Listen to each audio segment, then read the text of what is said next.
And welcome. Councilmember Kia Aina, can you please lead us in the Pledge of Allegiance? Allegiance to the flag of the United States of America and to the republic for which it stands, one nation, under God, indivisible, with liberty and justice for all. Thank you so much. Councilmember Kia Aina, would you like to introduce your guest giving the message of aloha? Thank you, Chair Waters. We are fortunate to have with us today Ulalia Woodside Lee, the Hawaii State Director of the Nature Conservancy, to deliver the message of aloha. Ulalia's upbringing and cultural background informs her passion to Malama Aina and her conservation work. She grew up in Waimanalo and was raised by her wildlife biologist father, David, who spent most of his career in remote places, caring for the land and its natural resources. Through her mother, Leana, she comes from a family of kumuhula. Her grandmother was a kumuhula. Her mothers and mothers, two sisters were kumu. Her sister is a kumu, and she is also a kumuhula. She spent her childhood working lo'i, fishing, taking care of and gathering Hawaiian plants, exploring the outdoors, dancing hula, and attending board meetings with her parents. She was raised to understand that the care for the land and reverence for the Hawaiian culture are one and the same, and has used that in her professional experiences, which have included 14 years at the Kamehameha School's Land Assets Division in their Aina Ulu program that integrates culture and place-based education on agriculture and conservation lands, and that portfolio for KS included 200,000 acres. Her service as a member of the State Board of Land and Natural Resources, which oversees nearly 1.3 million acres of land. And in her current job, she oversees 14 preserves totaling 40,000 acres on 5 islands. In all aspects of her professional experiences, she has had to partner with community, private businesses, and government to best inform how to protect Hawaii's unique and diverse land and resources. It is with this grounding in mind that I've asked Ulalia to join us this morning to share a message of aloha. Felina me ke aloha, aloha mai kākou, council members, aloha. Mahalo anui loa, Chair Waters. Mahalo anui loa, Councilmember Esther. Let's take a deep breath. Let's all take a hanu mai. Hanu aku. I might have needed that more than all of you needed that. I'm Ulalia, Leiloke o Kawika, Ko'olau Iohana Woodside Lee. I was born and raised, as Esther said, in the city and county of Honolulu, right there on Waimanalo Beach. I've lived and worked my whole entire life in the city and county of Honolulu. And the work of your predecessors and of you and of our parents and these islands and the lands and the waters of these islands have shaped me. They've shaped and inspired my passion for our homeland and our passion to see how we can care for this place and care for our communities into the future. You have an important kuleana, as I'm sure everybody who comes up here and you interact with lets you know, to the people of Hawaii and to this place. You help ensure that we feel safe. You help make sure that we have what's necessary for our welfare.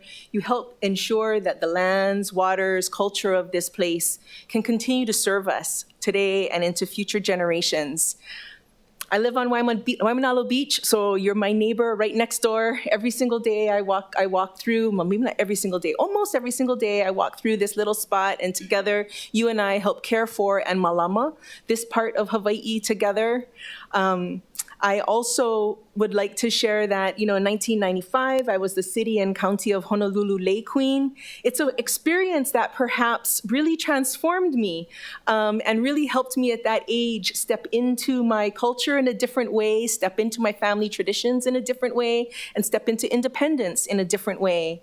You see, I was not the first Lay Queen in my family. My mother was the city and county of Honolulu Lay Queen in '81. 2 of my aunties were, my cousin was. And that might seem like a little thing, but it's a big thing. These endeavors that you support and that you help really do shape the people in our community, as you hear every day, and I wanted to share that with you. And it is aloha that brings me here today. It's that message of aloha And not just the aloha I feel for my friend and colleague, Esther, but also it's the aloha that I feel for the city and county of Honolulu, and the aloha I feel for each of you, even though some of you I have not yet met. And what does that mean when I use that word aloha? And when I use that word aloha, I mean it in its deepest sense. I mean it in the sense of this ultimate reciprocity that we have with each other. We took a breath when we started. We took a deep breath in and we took a deep breath out. That ha that we share is a shared breath that we have of reciprocity. I'll be able to thrive, and I think I'm doing okay because you and the city and county of Honolulu and our council as a body thrives. And we know that you thrive when I thrive as well. And that aloha extends to our lands and waters as well. I'm going to share again something you've probably heard. When our first Polynesians reached these islands, they were met with 90% endemism. So what does that mean? They were met by plants and animals, 90% of which were found nowhere else in the world. They were met by a way in which the rain hits the mountains, by the way the ocean hits our reef, in a way that even though it might be similar to the islands they came from, was unique to this place. And that uniqueness really gave birth to this aloha that we have in our homeland. And also being the most isolated landmass also brought about a type of aloha that we have for each other that really requires us to know each other, to have that reciprocity, and to want to build this place together. So as a community, we really rely on that partnership with the City Council to ensure these unique island lifestyles. I want to thank you for your support through the many programs, grants, and opportunities that you extend, whether it's helping our farmers to take care of their families, as well as to bring food to me and to others, if it's helping our community organizations to develop community kitchens so that they can have greater empowerment, facilities for schools, helping us to restore our lo'i, helping us to restore our fish ponds. And like I talked about Lake Queen up top, helping us with some of those festivals that we have, these opportunities for us to showcase our ingenuity in arts and culture and to bring that to the forefront, because that helps our children and our communities to thrive. The care that we have for our lands and waters and this unique culture allows me to thrive, and it's going to allow our generations to thrive in the future as it has in the past. Let it be a foundation of aloha and that deep love and understanding we have for each other and this place that carries us forward. Mahalo anui loa. Mahalo anui loa. Esther, mahalo anui loa, Chair Waters. Aloha.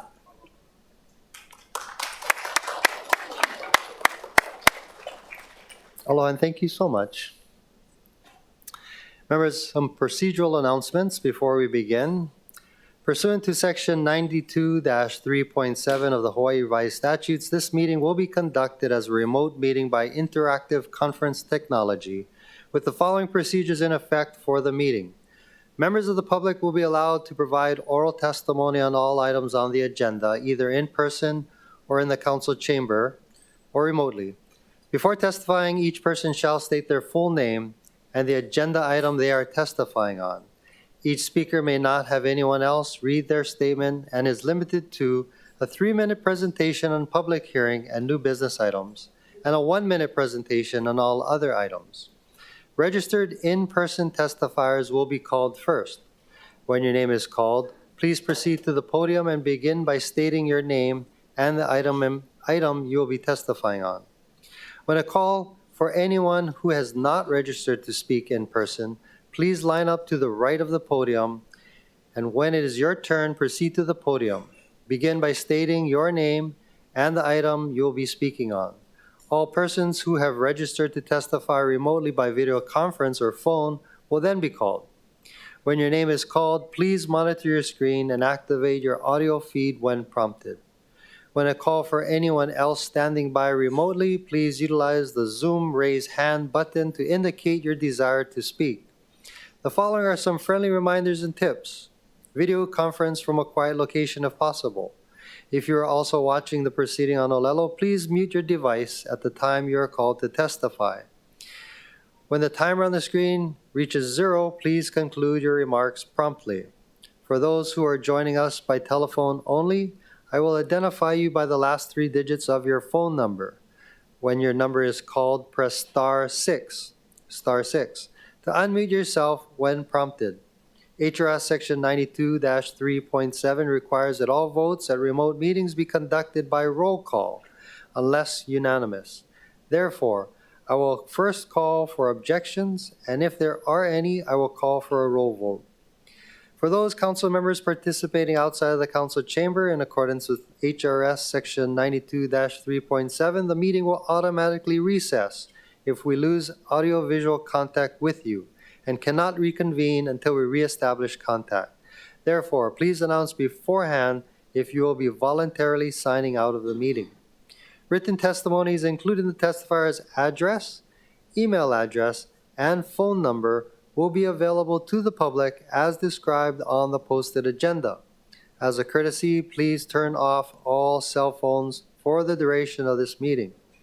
Council members and members of the audience, the following item was not posted on the agenda for consideration.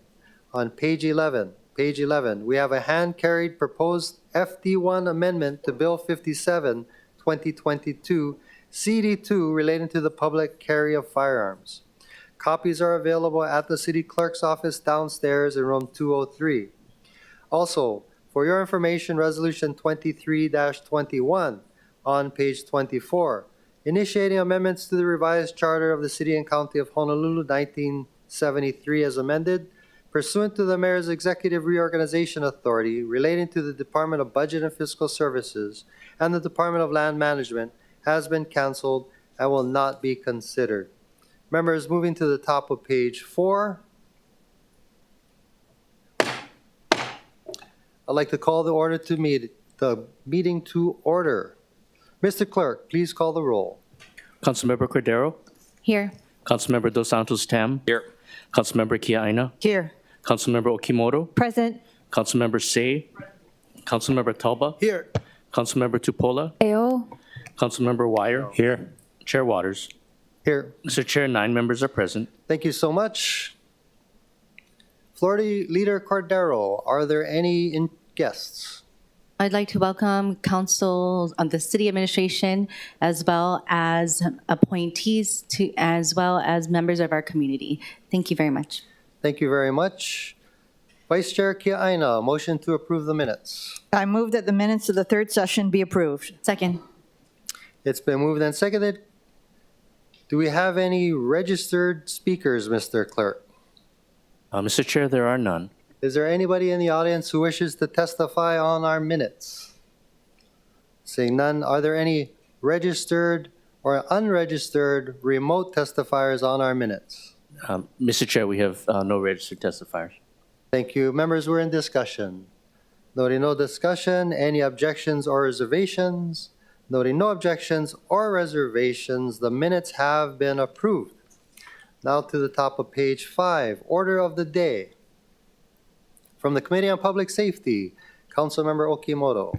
Thank you, Chair. I move that Committee Report 64 and Resolution 23-17 be adopted. Second. It's been moved and seconded. Councilmember Okimoto for the explanation. Thank you, Chair. Confirming the appointment of Dr. Elizabeth Shar to serve on the Police Commission of the City and County of Honolulu. Thank you so much. I note that the nominee is present. Aloha, welcome. Would you like to say a few words? Thank you so much for being here.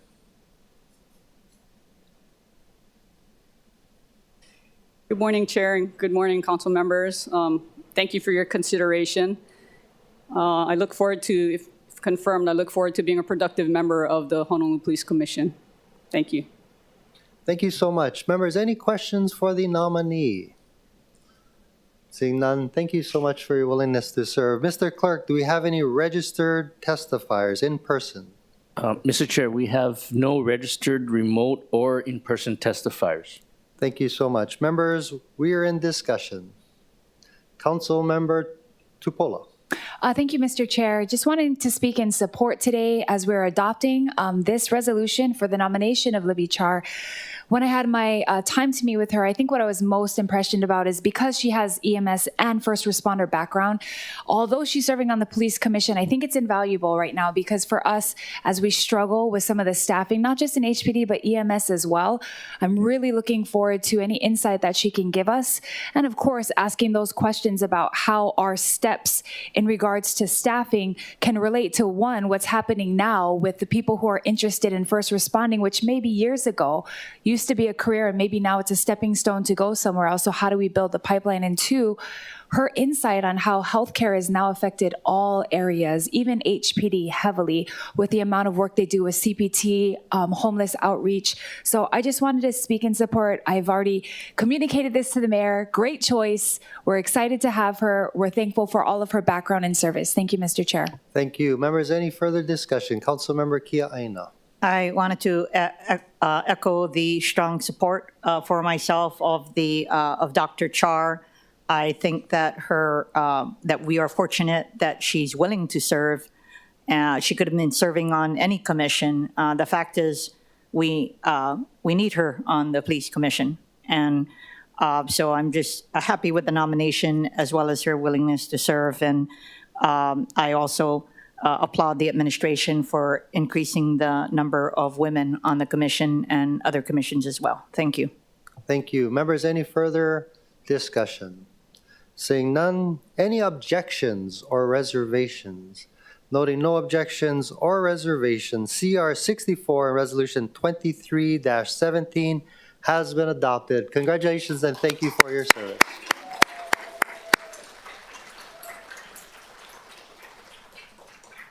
Members, moving to the top of page 6, Resolution 23-22, confirming the appointment of Ryan M. Tanaka to serve on the Salary Commission of the City and County of Honolulu. I see Mr. Tanaka here. Aloha, welcome. Would you like to say a few words?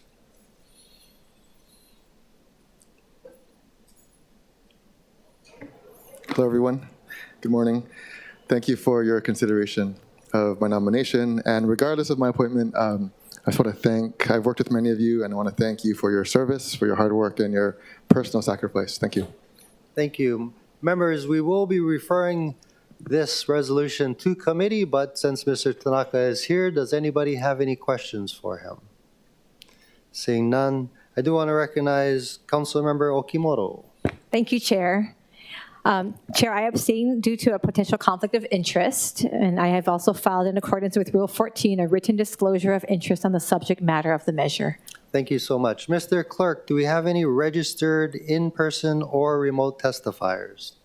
Mr. Chair, I believe we have one testifier remotely that didn't register but indicated she wanted to testify. Okay, please proceed. I'm sorry, I was raising my hand for the previous, for Dr. Elizabeth Char. Okay, we did confirm her already, but I do want to give you the opportunity to speak. So please proceed. Aloha Kayaka, Chair, Vice Chair, and the City Council. I'm Angela Melody Young, testifying on behalf of Kapalama NSW, testifying in strong support. So Dr. Elizabeth Char was the previous Director of Health. Dr. Char was the Chief Health. So as the Director of Health, she was also the Chief Health and Environmental Official for the state and oversaw the operations of the entire department and was on a number of key boards and committees. She did oversee a number of health-related agencies such as the State Health Planning and Development Agency, the Disability and Community Access Board, the State Planning Council on Developmental Disabilities, the Office of Public Health Preparedness, the Office of Environmental Quality Control, and the Office of Language Access. So I'm glad that we've got a very good Director of Health who is now working with the HPD as a safety advocate. It is reassuring to hear that a doctor will be working with the police to help the homeless people because of the HUD's definition of chronically homeless. As someone who is unsheltered and has a disability, it does require a balanced law enforcement approach, and it requires medical efforts. So although I don't know her personally, I am very supportive because of the things that I read on the news. Yeah, thank you. Thank you so much. Members, or Mr. Clerk, any further testimony? Mr. Chair, there are no further testifiers. Thank you so much. Members, we're in discussion. Seeing none, Resolution 23-22 has been referred to the Committee on Budget. Next to the bottom of page 6 from the Committee on Public Safety, Councilmember Okimoto. Confirming, I'm sorry, Chair, page 6? Bottom of page 6. Oh, thank you, Chair. I move the Committee Report 64 be adopted. Recommendation on the review and evaluation of the Citizens Advisory Commission on Civil Defense pursuant to Ordinance 17-44. Thank you so much. CR 62, yeah? Councilmember Tolba for the second. Thank you, Chair. Second. It's been moved and seconded. Councilmember Okimoto for the explanation. Actually, you already provided the explanation. Thank you very much. Thank you, Chair. Thank you. Mr. Clerk, any testifiers? Mr. Chair, we have no registered in-person or remote testifiers, and no one seems to be indicating that they want to. Thank you very much. Members, we are in discussion. Noting no discussion, any objections or reservations? Noting no objections or reservations, CR 62 has been adopted. Now to the top of page 7 from the Committee on Budget, Councilmember Cordero. I move that Committee Report 39 be adopted and Bill 37, 2022 pass second reading. Second. It's been moved and seconded. Councilmember Cordero for the explanation. This bill relates to real property taxation. Thank you. Mr. Clerk, are there any registered in-person or remote testifiers? Mr. Chair, we have one in-person testifier. Okay, Aloha, please proceed. Please start by stating your name. Aloha, Chair, Vice Chair, Council members, Ted Kafales with Grassroot Institute of Hawaii. We would just like to comment on both Bills 37 and 38, similar testimony. They would both provide lower income households some relief, but we are concerned that Bill 37 does not automatically adjust the relief to account for inflation, whereas Bill 38 would. So we appreciate the opportunity to testify today, and thank you for your consideration. Thank you so much. Members, do you have any questions for the testifier? Seeing none, I note that I was also provided a list of registered testifiers. Is Natalie Iwasa available? Oh, there she is. Aloha, welcome.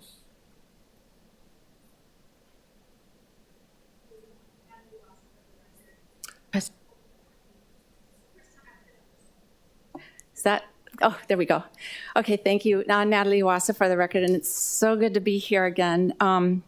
Yes, on Bill 37, I support this. What it does is it increases the maximum, or the threshold for the credit from $60,000 to $70,000.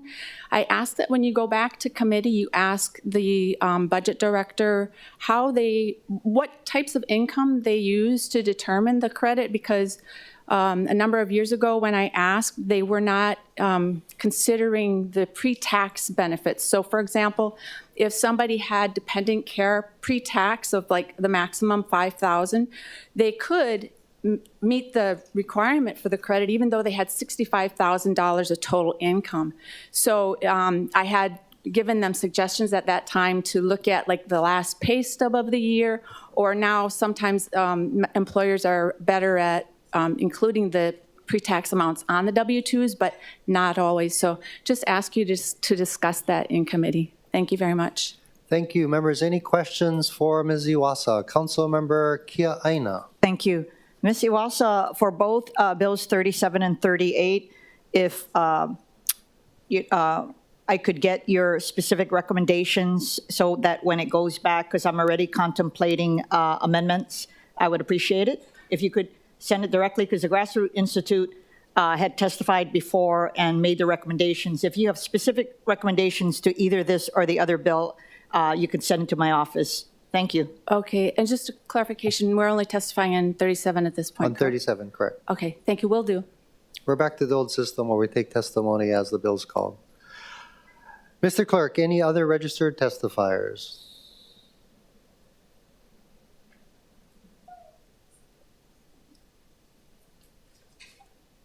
Sorry, apparently not. We have no Are more there registered any testifiers. non-registered testifiers in person that'd like to testify on Bill 37? Seeing none, are there any unregistered testifiers, either in person or remotely, on Bill 37? Mr. Chair, there are none. Thank you very much. Members, we're in discussion. Councilmember Kiaino. Thank you, Chair. Mahalo again, Chair, Budget Chair Cordero, for moving both Bills 37 and 38 along, which allows us to continue dialogue on how we can provide relief to some of our neediest property taxpayers, as those with lower incomes, many of which may be kupuna on a fixed income.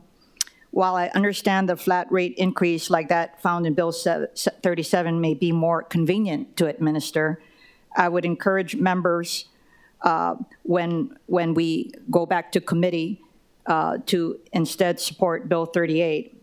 The city already updates its housing-related program eligibility using annually updated HUD income levels. To provide more clarity, I will be requesting a proposed CD1 to make clear that the AMI identified in Bill 38 will be based on the latest version published by HUD on a certain date each year. I look forward to discussing this more in a future budget committee hearing, but for today's purposes, I would recommend passage of Bills 37 and 38. Thank you very much. Members, any further discussion? Councilmember Tupolo. Thank you, Chair. In support, I do think that 37 and 38 do a little more, and we need to do a lot more.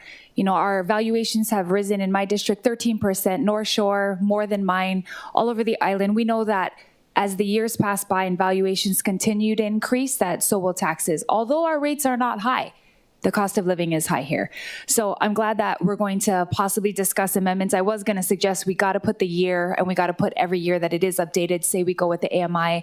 I think the administration for coming forward with a one-time credit. However, we need something that's going to be into perpetuity, especially for those kupuna on fixed income. So in support, thank the introducer, and hope we can continue to think creatively to help our local residents. Thank you so much. Members, any further discussion? Councilmember Wire. And I just wanted to concur and say that I hope that as we move towards the budget committee, I know BFS is working really hard, but I know we talked about it at budget briefing. And so maybe as we go into the conversation, I'm hoping the administration can maybe flesh out, how we can make the whole framework more equitable. Because I do agree that given how high our values have gone, we need to figure out a system that actually works and gets back to the residents that need it most. Mahalo. Thank you. Members, any further discussion? I do want to note the presence of our Budget and Fiscal Services Director, Andy Kawano, is present. If any of you have any questions, or if you wanted to say a few words, Mr. Kawano, I'll leave that up to you. Thank you.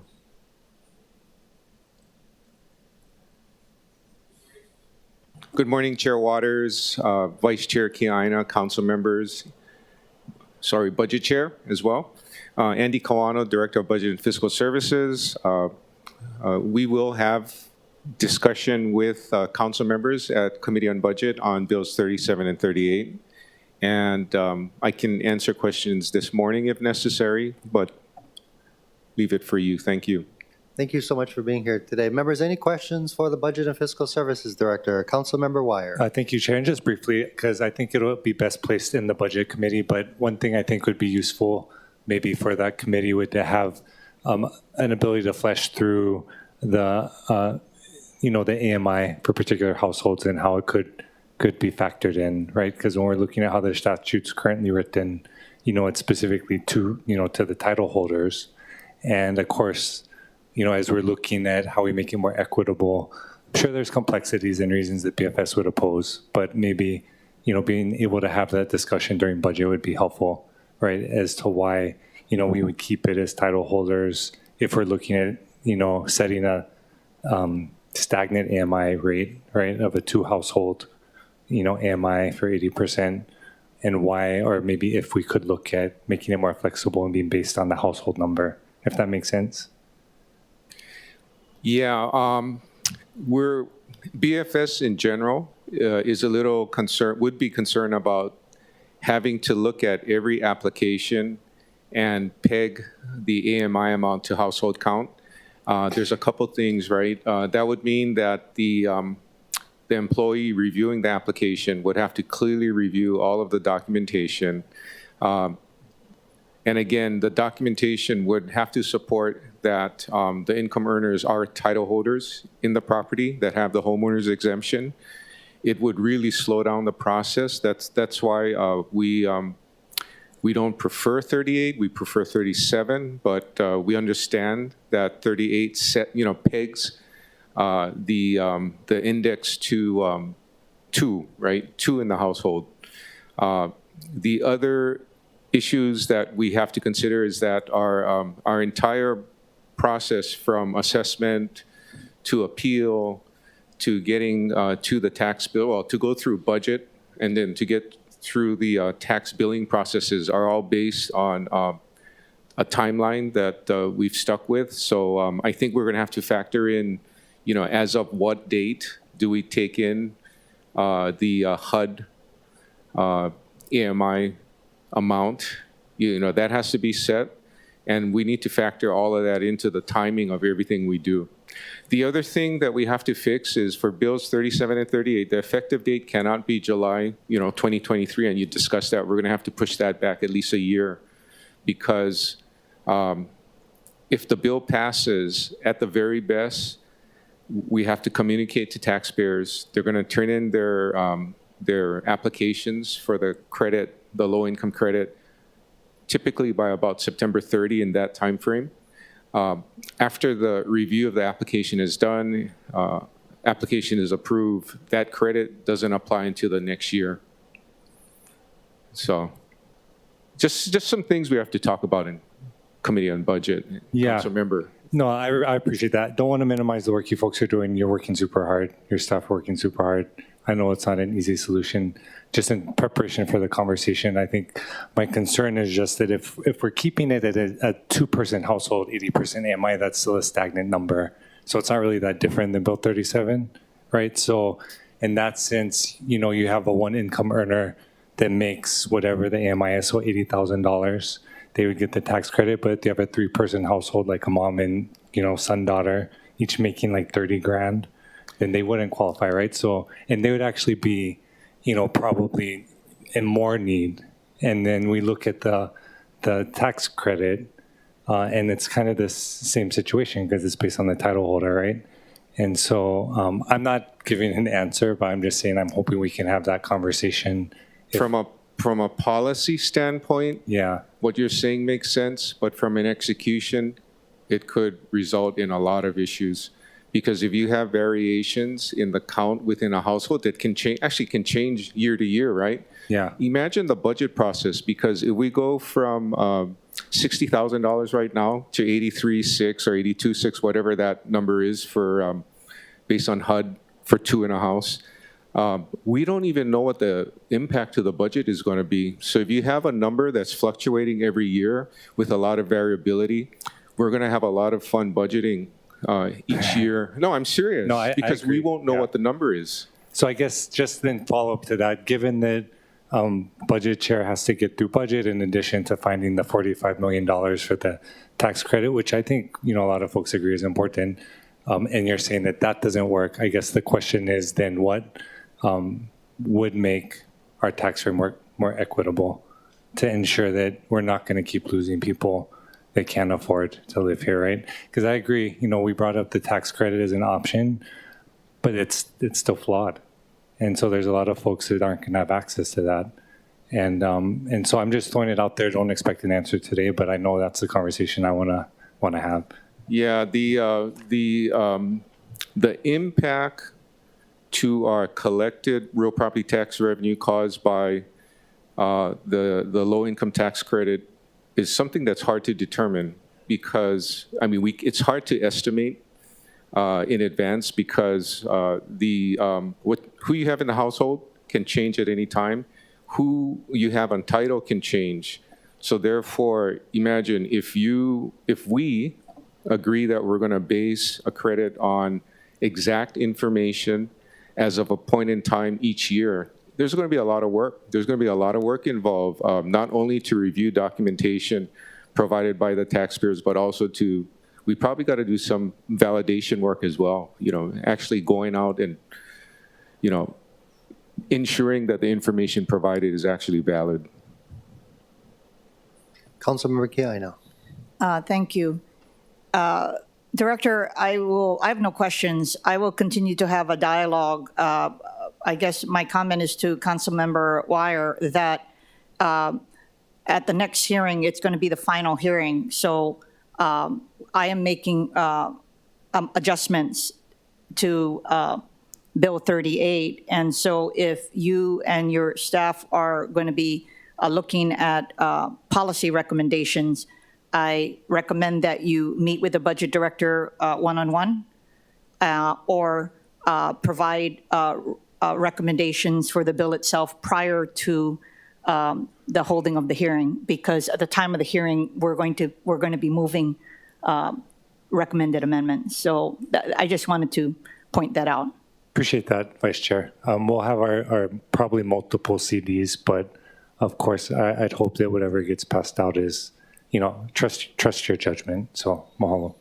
Thank you. Any further discussion, members? Thank you so much. Any objections or reservations? Noting no objections or reservations, CR 39 has been adopted and Bill 37 has passed second reading. Councilmember Cordero. I move that Committee Report 40 be adopted and Bill 38, 2022 pass second reading. Councilmember Wire for the second. Second. It's been moved and seconded. Councilmember Cordero for the explanation. This bill also relates to real property taxation. Mr. Clerk, do we have registered testifiers? Mr. Chair, we have 2 in-person testifiers and none remote. I see Natalie Wassa registered first and Ted Kufelas. Hello and welcome back. Thank you, Natalie Iwasa, for the record. I'm just going to comment on this bill because as it's written, I actually prefer Bill 37. So thank you for mentioning that you were going to look at the dates that the AMI are published. And I understand why you chose 80 and not 70, because 70 is not in the tables that they provide. I'm wondering what kind of education will be done for the taxpayers, because they've always, for a long time now, been doing the 60,000. It's easy to remember. And if it's going to be changing every year, then that takes a little more effort on the part of the taxpayers. And so what kind of outreach will be done? With respect to the way that the bill is currently written, if the AMI goes down, then less people will qualify. And so we did have that situation. I looked at 2022, 21, and 20. And in 2020, it was 80,600. 2021 was 77,350. And then it went back up in 2022. So what I would suggest is that if you're seriously considering this, that you put something in there to the effect of that it will be based on the AMI, except not lower than the prior year. That way you mitigate any decreases in the AMI and cut off people who actually need to have the benefit. I also wanted to address this comments about the indexing it to 2 people versus maybe a 1 person or using household income. I can understand the director's point about having to do a lot more work. As I understand it, they ask for tax returns. And with the 2-person AMI, I think that's fine because it's still just a fixed rate. Even the 60,000 is a fixed rate. So if you have 1 person on the title or 2 people on the title, it's still 60,000 as I understand it. So I don't see any differences there, although I do appreciate looking at other options and ways to make the credit fairer and more equitable. So thank you. Thank you very much. Members, any questions for Ms. Iwasa? Councilmember Kiaina. Thank you again for your comments. With regard to the educational, whatever vehicle moves out, I agree with you. And last year we passed a resolution actually for just real property taxation and the exemptions because a lot of people are unaware. And especially for people who bought a new house, someone whose spouse had passed for a multitude of reasons. So we are hoping that that the tax department not only continues to outreach on that front, but also anything coming out. So just thank you. And if you have any specific recommendations, if you can contact my staff as we're deliberating. We're right now thinking of Bill 38 when we move forward, but clearly I value your recommendations. Thank you. You're welcome. Thank you, members. Any other questions for Ms. Iwaso? Seeing none. Next registered testifier, please state your name again for the record, and please proceed. Aloha, Chair, Vice Chair, Council members, Ted Kafalis with Grassroots Institute. We agree with Natalie on the education aspect of it. I think a lot of taxpayers don't understand a lot of the exemptions that are available to them. But we would like to just echo a lot of our earlier testimony in support of Bill 38 as our preferred vehicle. And we appreciate, a lot of the discussion today and look forward to working with you all as it gets kicked back to committee. So mahalo. Thank you so much. Members, any questions for the testifier? Seeing none, Mr. Clerk, do we have any non-registered in-person testifiers on Bill 38? Aloha, welcome. Mr. Gary, please proceed to the podium and state your full name.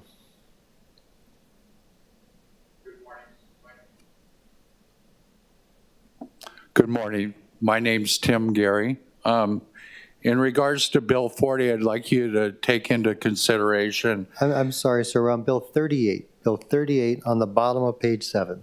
Oh, I thought you were on 40. It involves the property tax. I was hoping that you could look at updating so that when a property is sold, like in my case, I bought a home from an out-of-state owner, and he was paying at the highest tax. By the time I filed my exemption for owner-occupied, already 10 months had lapsed before it kicked in. So if you could look at maybe when the property is recorded, the status of that exemption is changed when the property is recorded. Thank you. Thank you so much. Mr. Clerk, any other non-registered in-person testifiers? Mr. Chair, we have none. Thank you. Are there any registered or unregistered remote testifiers? And there are no remote testifiers. Okay, thank you very much. Members, we're in discussion. Seeing none, any objections or reservations? Noting no objections or reservations, CR 40 has been adopted and Bill 38, 2022 has passed second reading. Councilmember Cordero. I move that Committee Report 41 be adopted and Bill 40, 2022 pass second reading. Second.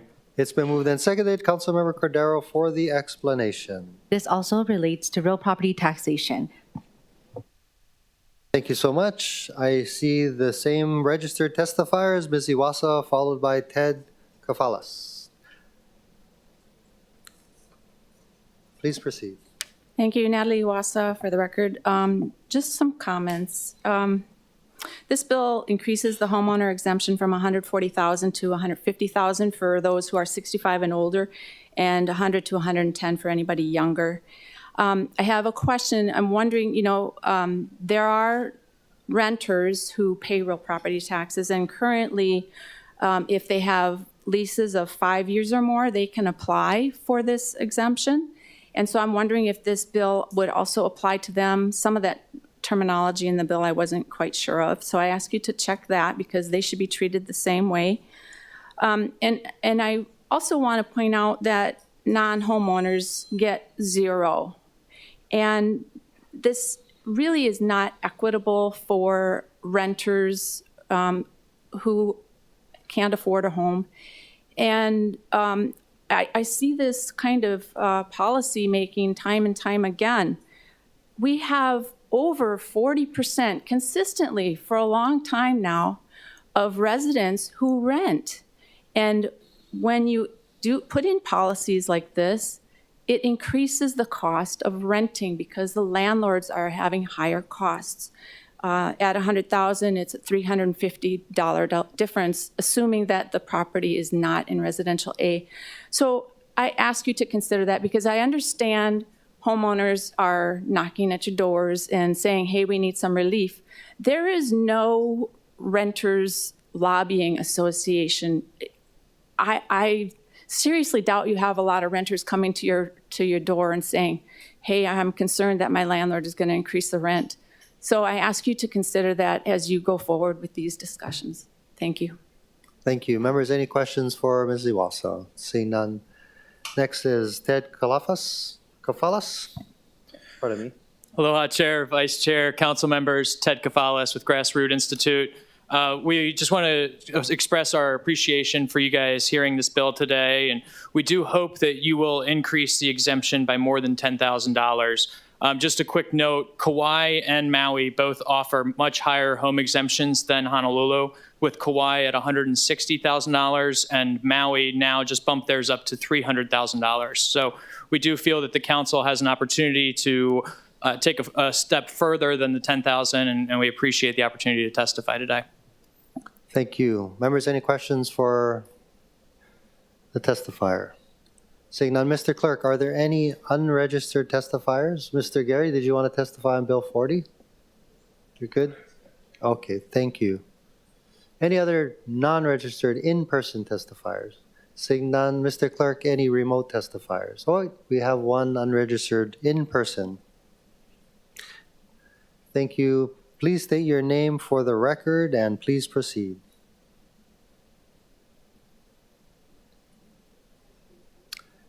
Can you press the button turning on the microphone? There you go.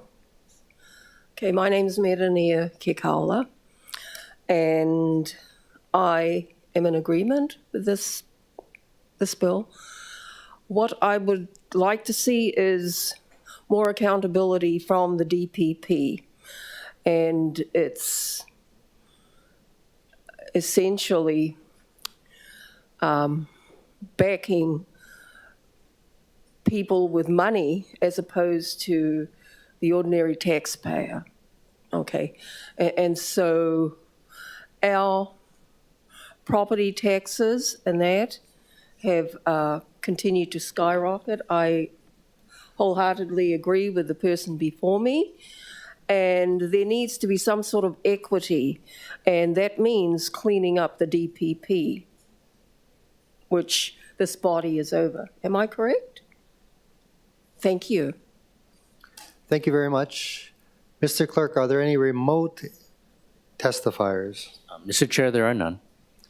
Thank you very much. Members who are in discussion. No discussion. Any objections? Pardon me? I'm sorry, is this on the bill? On Bill 40. Yes, I'm sorry. I do want to make some Oh, comments. please proceed. Again, Councilmember Kiaina. Mahalo, Chair and Budget Director, for allowing this dialogue and an increase to the home exemption. Again, I look forward to more discussion in a future Budget Committee meeting. Current law is $100,000 for everyone, and the current bill is $110,000 that we're going to increase it to, based on the testimony and some discussions with stakeholders. I will be crafting a CD1 for the budget hearing to increase the home exemption for all taxpayers by $10,000, so it go to $120,000.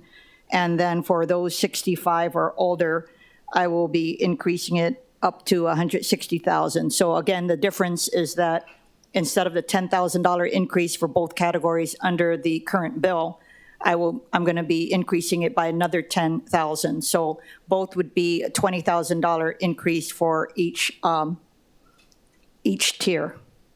So I just wanted to explain that, and I look forward to those who testified to participate in the next budget hearing. Thank you so much. Thank you, Vice Chair. Any further discussion? Councilmember Wire. Yes, thank you, Chair. Briefly. First, just want to say mahalo to Vice Chair Kiaina for engaging in this conversation, because I know she's engaged a lot of stakeholders, the department, and we're trying to find something that works. And I know it's not, always easy. I definitely agree that that amount should go up, and I think that's great.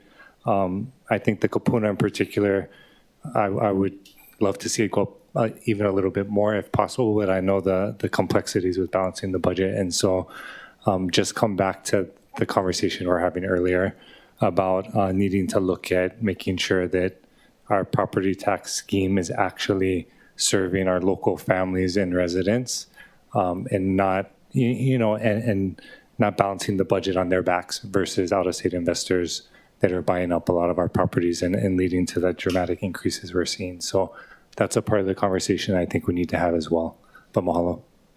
Thank you so much. Councilmember Kiaina. Thank you so much for your comments, Councilmember Wire. The budget director in previous discussions estimated for each $10,000 increase, it will cost $5 million.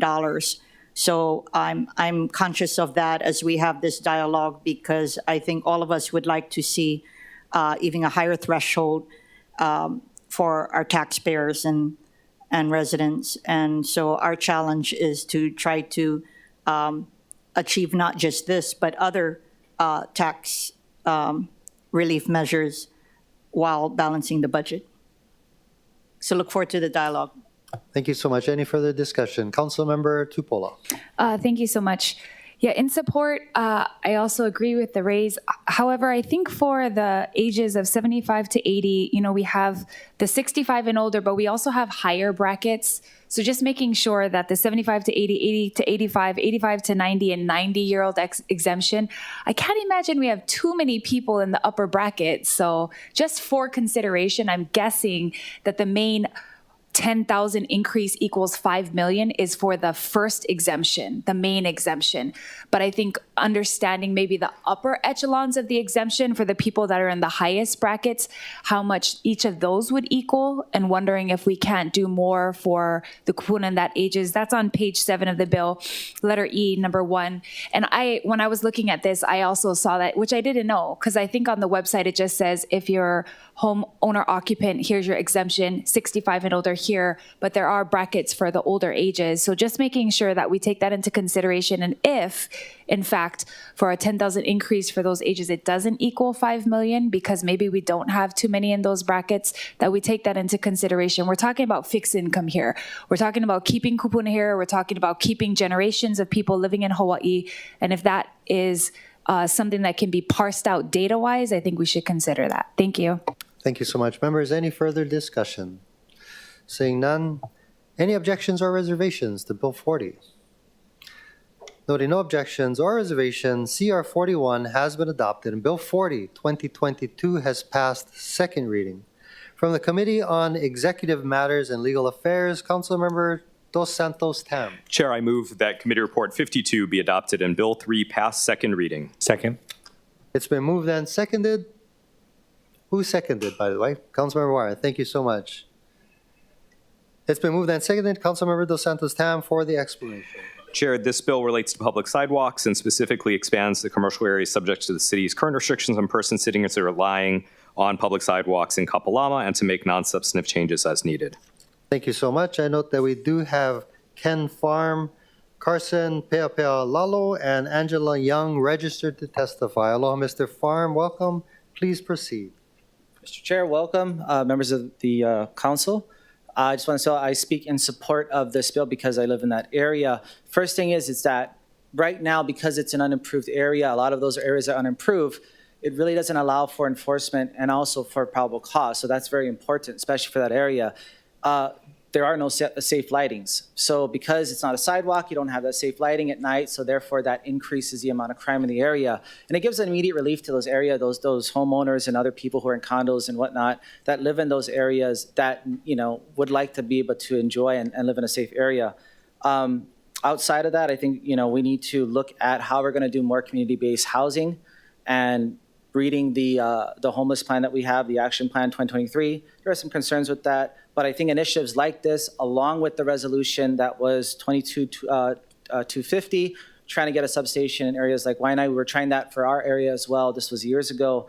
But I think in concert with all each other, I think this would be very helpful. Thank you very much. Thank you. Members, any questions for Mr. Farm? Seeing none, thank you so much, Mr. Farm.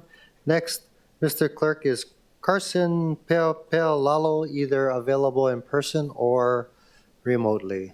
I see a gentleman making his way up. Aloha, welcome. Please proceed. Can you state your name for the record? Aloha. Name's Carson Pealalo.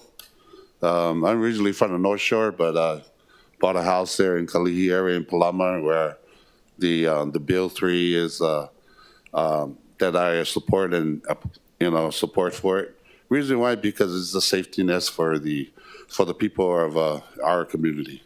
I think this city is responsible for us to have safety nets for the sidewalk there, and also to protect the people with, on the ADA, American Disability Act, because we have people on the wheelchair always have to go on the road. So, it's kind of discriminate them from being on the road, not to have the sidewalk, to have public access for that. So for the support of that bill, it's because for the safety of our people in our community, and the safety for the people with disability, and the safety for us to enjoy the place of our community of Kalihi. So thank you. Thank you for being here today, and thank you for testifying. Members, any questions for the testifier? Seeing none, next we have Angela Young, who I believe is testifying remotely, and she has her hands up. Please proceed. Aloha, Chair, Vice Chair, and the City Council. Angela Melody Young, testifying on behalf of Kapalama Neighborhood Security Watch, providing comments. Although I'm very supportive of Bill 3, I'm simply providing comments for consideration that when you do the sweeps and the support services for the homeless have not been thoroughly coordinated yet, could it result in the homeless people going from town to Waianae, to Eva, to Pro City, right? So Best Buy IAEA near the bike path has a village of homeless people, and also Eva near a church where Senator Favela represents. There's also homeless people, and Waipahu, where Councilmember Augie represents, also has homeless people. So actually, one of the most amazing efforts I've seen to clean up the homeless village was from Councilmember Augie, and he coordinated with the Department of Defense Youth Challenge, and then also the city's Department of Facility Maintenance's Clean Water Hero. And it was so many people, and just in the valley next to a school, cleaning up. And so, if the support services have not been coordinated yet, it could be that the homeless people are just getting relocated out of town. So identifying key players and programs and support services to coordinate is critically important when they do the sweeps to enforce Bill 3. And I'd also like to applaud, the mayor and the administration for their amazing progress with homelessness.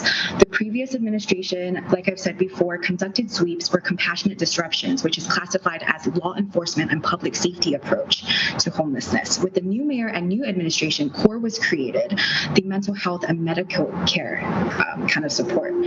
So, CORE, as I've also said before, was modeled after a pilot program from Denver, Colorado. And actually, Denver, Colorado recently came out with the newest pilot program to balance their STAR, which CORE is modeled after. So SET is called the Street Enforcement Team, and it balances the STAR program because of the community complaints that have increased. So they're passing a local ordinance for violations for the homeless people, but then the SET program is law enforcement that gives tickets for specific low-level city ordinances, and the SET team members are not armed.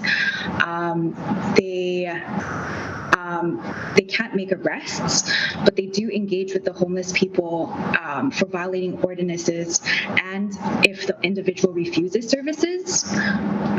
So SET. Wrap up your testimony. And just in closing, the SET staff received robust training, including quarterly presentations and resource navigation, wellness support, and okay, thank you. Thank you. Mr. Clerk, any other non-registered remote testifiers? Mr. Chair, we have no more remote testifiers. Thank you so much. Members, we're in discussion. We have one more. Please proceed. Please come up to the podium. We're on Bill 3. Bill 3. Aloha, I'm in support of Bill 3. Please state your name for the record. Doris House. I was formerly Doris Marsh, and I've been going to community meetings before COVID on this little area for 9 years. And these are service resistant, and I want to try and help whatever we can do to help them, so it could be a win-win, and I thank you guys all for trying to do stuff. I'm Carson's neighbor, and so we're trying to come together as a community, and we don't just want to kick them out and stuff. Like, if we can do stuff to help them, great. Like this gal ahead of me was talking, these are service resistant homeless people. And I'm seeing, we're by an elementary school, we're by churches, we have the gaming room, which is active, but I mean, we're by a school with little children, and we have Kapuna that, you know, not too long ago, they were getting taken down for their purses. So it's just breeding a storm there. And so I'm on board to help you guys, and I appreciate that you're even paying attention to this and doing something. And then with taxes, how about our property taxes? You know, like, you're going to tax us like the other people, but yet we have a homeless encampment and people won't even come and look at our houses. So, you know, that's something to think about. But I can tell you're a caring group for the elderly, the children, and a lot of these homeless people are Hawaiians. So they're, you know, native residents. So I would be on board to try and help do whatever I could too. So thank you. Thank you. Members, any questions for this testifier? Seeing none, Mr. Clerk, are there any other people in the audience wishing to testify on Bill 3? Mr. Chair, there are none. Pardon? We have no more remote or in-person testifiers. Thank you very much. Members, we're in discussion. Councilmember Dos Santos Town. Thank you, Chair, and thank you to my colleagues for entertaining this measure. You know, as we heard from Doris just now, you know, the businesses in this area, the residents in this area, this really is the confluence of, I think, a lot of the challenges, to borrow a phrase from the mayor, the wicked problems that our city faces in terms of homelessness, in terms of housing, in terms of drug use and crime and enforcement of other things. And I realize that this bill also comes at a time when we as a council have been asking for a more comprehensive homelessness plan from the administration and better execution on and all of the services that we provide to these people who have housing challenges. And so as this goes to committee in early April, we're going to have a draft that addresses some of the legal issues that CORE has brought up. And I think it'll also be an opportunity to address some of the enforcement issues that not only plague Kanoa Street, Pua Lane, and North King Street, but all throughout our community. The question of unimproved sidewalks, between the end of the pavement and the beginning of private property.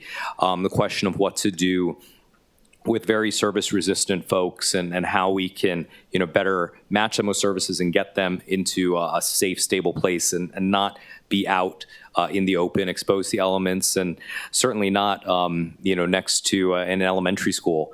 And then for everyone watching on Olelo from this community, we will be having a community meeting at Kaiulani Elementary School at some point in the next few weeks to not only talk about this bill, but also the other opportunities to do enforcement, whether it's the sidewalks, whether it's those barriers, whether it's working with the businesses and churches. We're going to do something here, and I thank my colleagues for their help in this as well.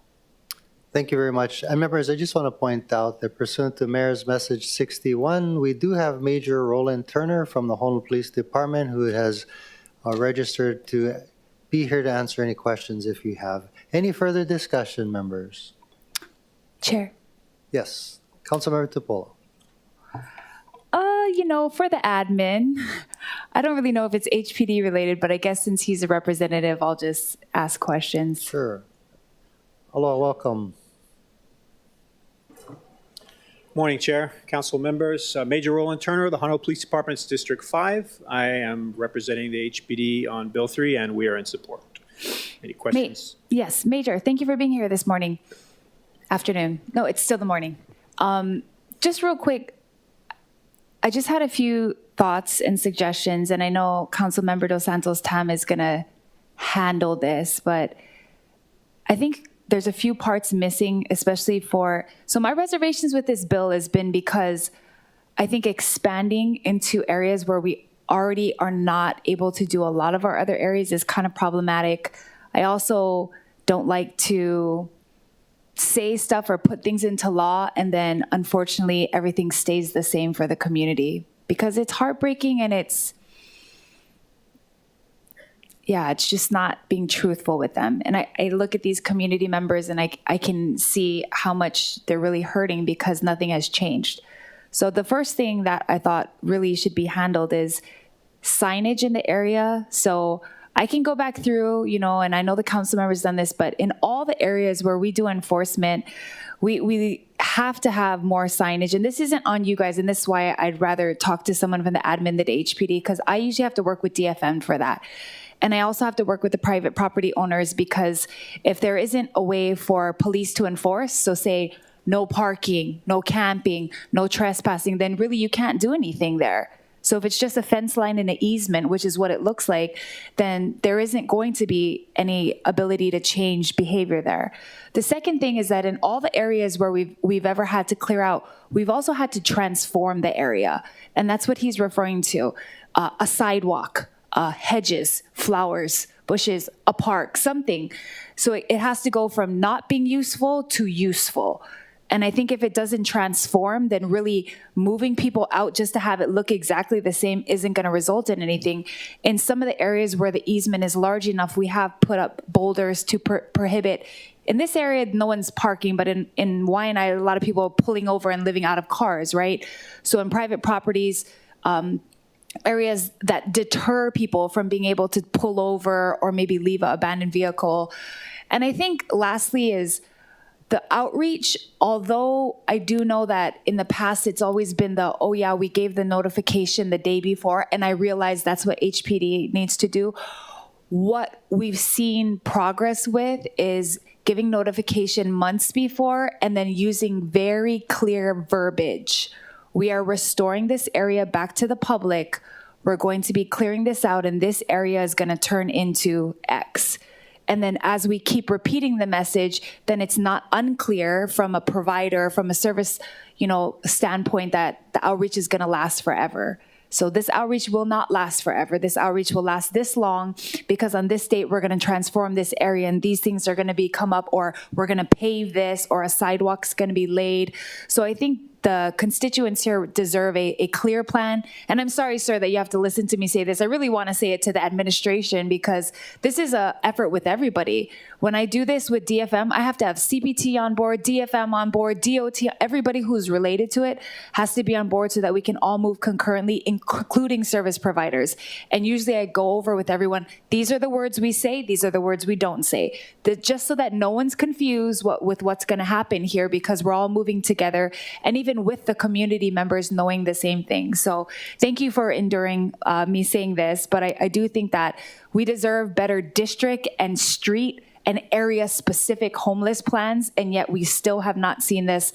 I think for wicked problems, we should have a list of top 10 streets or areas that we have not been unsuccessful to clear, and maybe go at a real clear plan for that. Thank you for the comments and the questions that were in there. Could tell you this much, that the police department would agree that what we really need when you want to solve problems like this is that holistic approach where we're one piece of that. And if we don't put other pieces together with it, it's hard to make it successful. So certainly one of the things you touched on was making substantive changes like architectural features. Wholeheartedly, we can agree with you that those are critical pieces of changing what's happening in a community like this, and we would be in support of those being a part of it as well.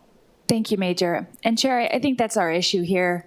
We're talking about the same stuff and only one part of the solution is here. So if the admin is listening, this is where we're going to get to the crux of the problem is if we have everyone on board, all entities, and we're actually creating district plans for homelessness. Thank you. Thank you. Any further questions for Major Turner? Councilmember Wire. Thank you, Chair. Just quickly, Major, thank you for being here. Do you know what the overall cost is for an enforcement? Because I've heard before it was somewhere around $200,000. Does that seem high or the norm or low, or do you have any idea?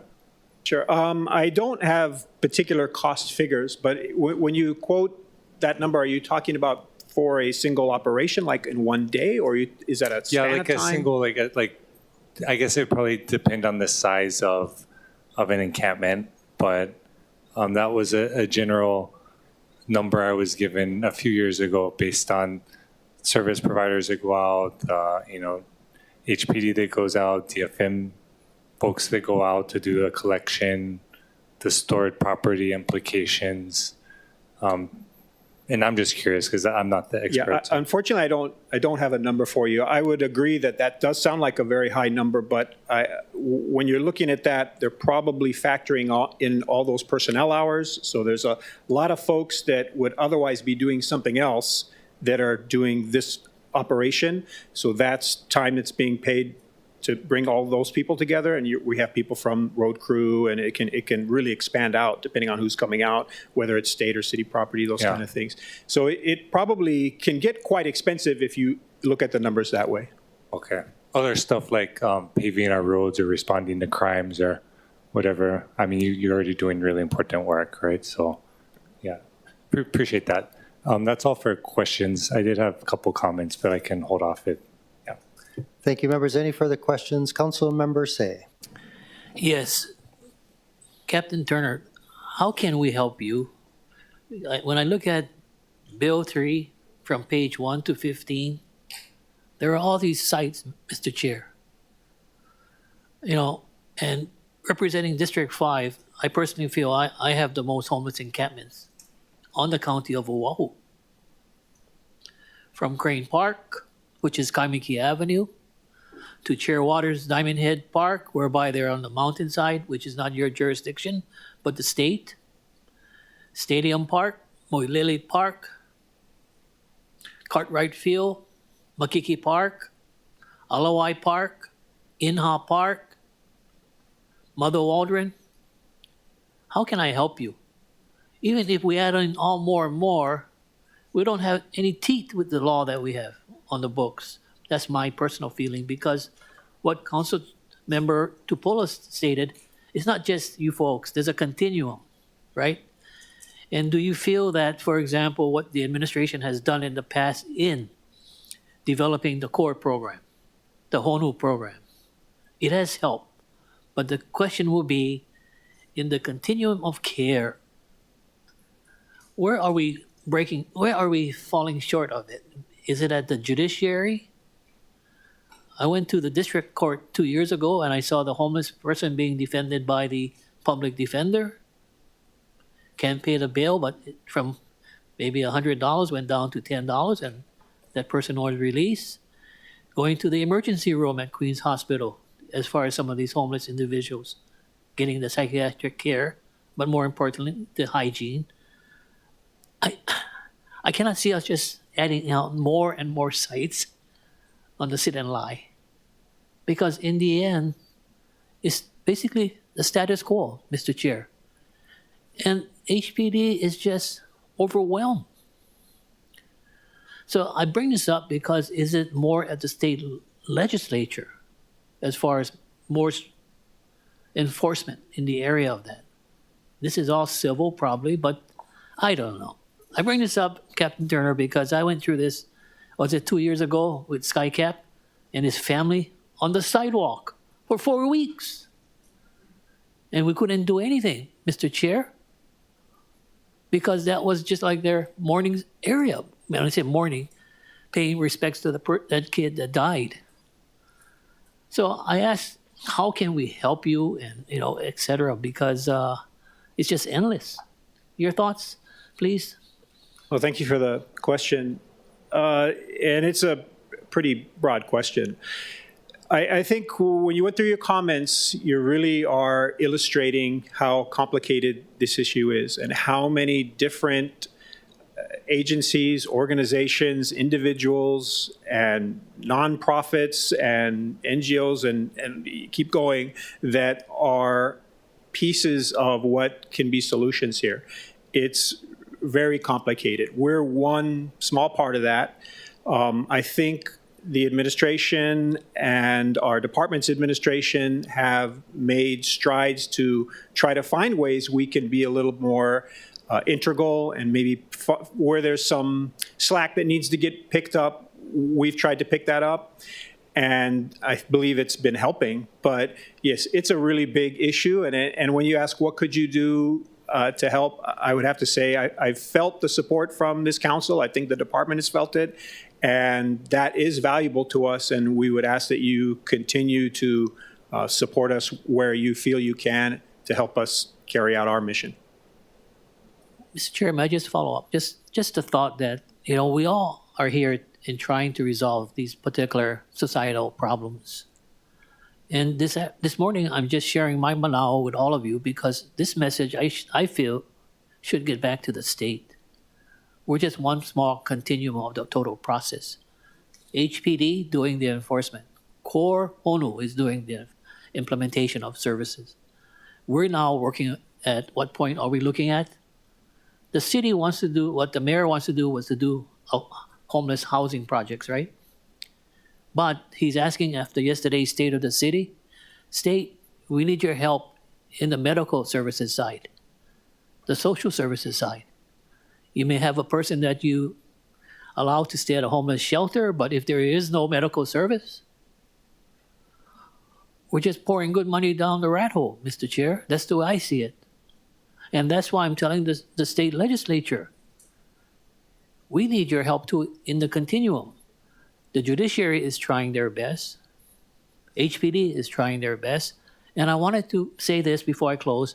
Thank you very much for what you folks have done in regards to your division of the community policing team.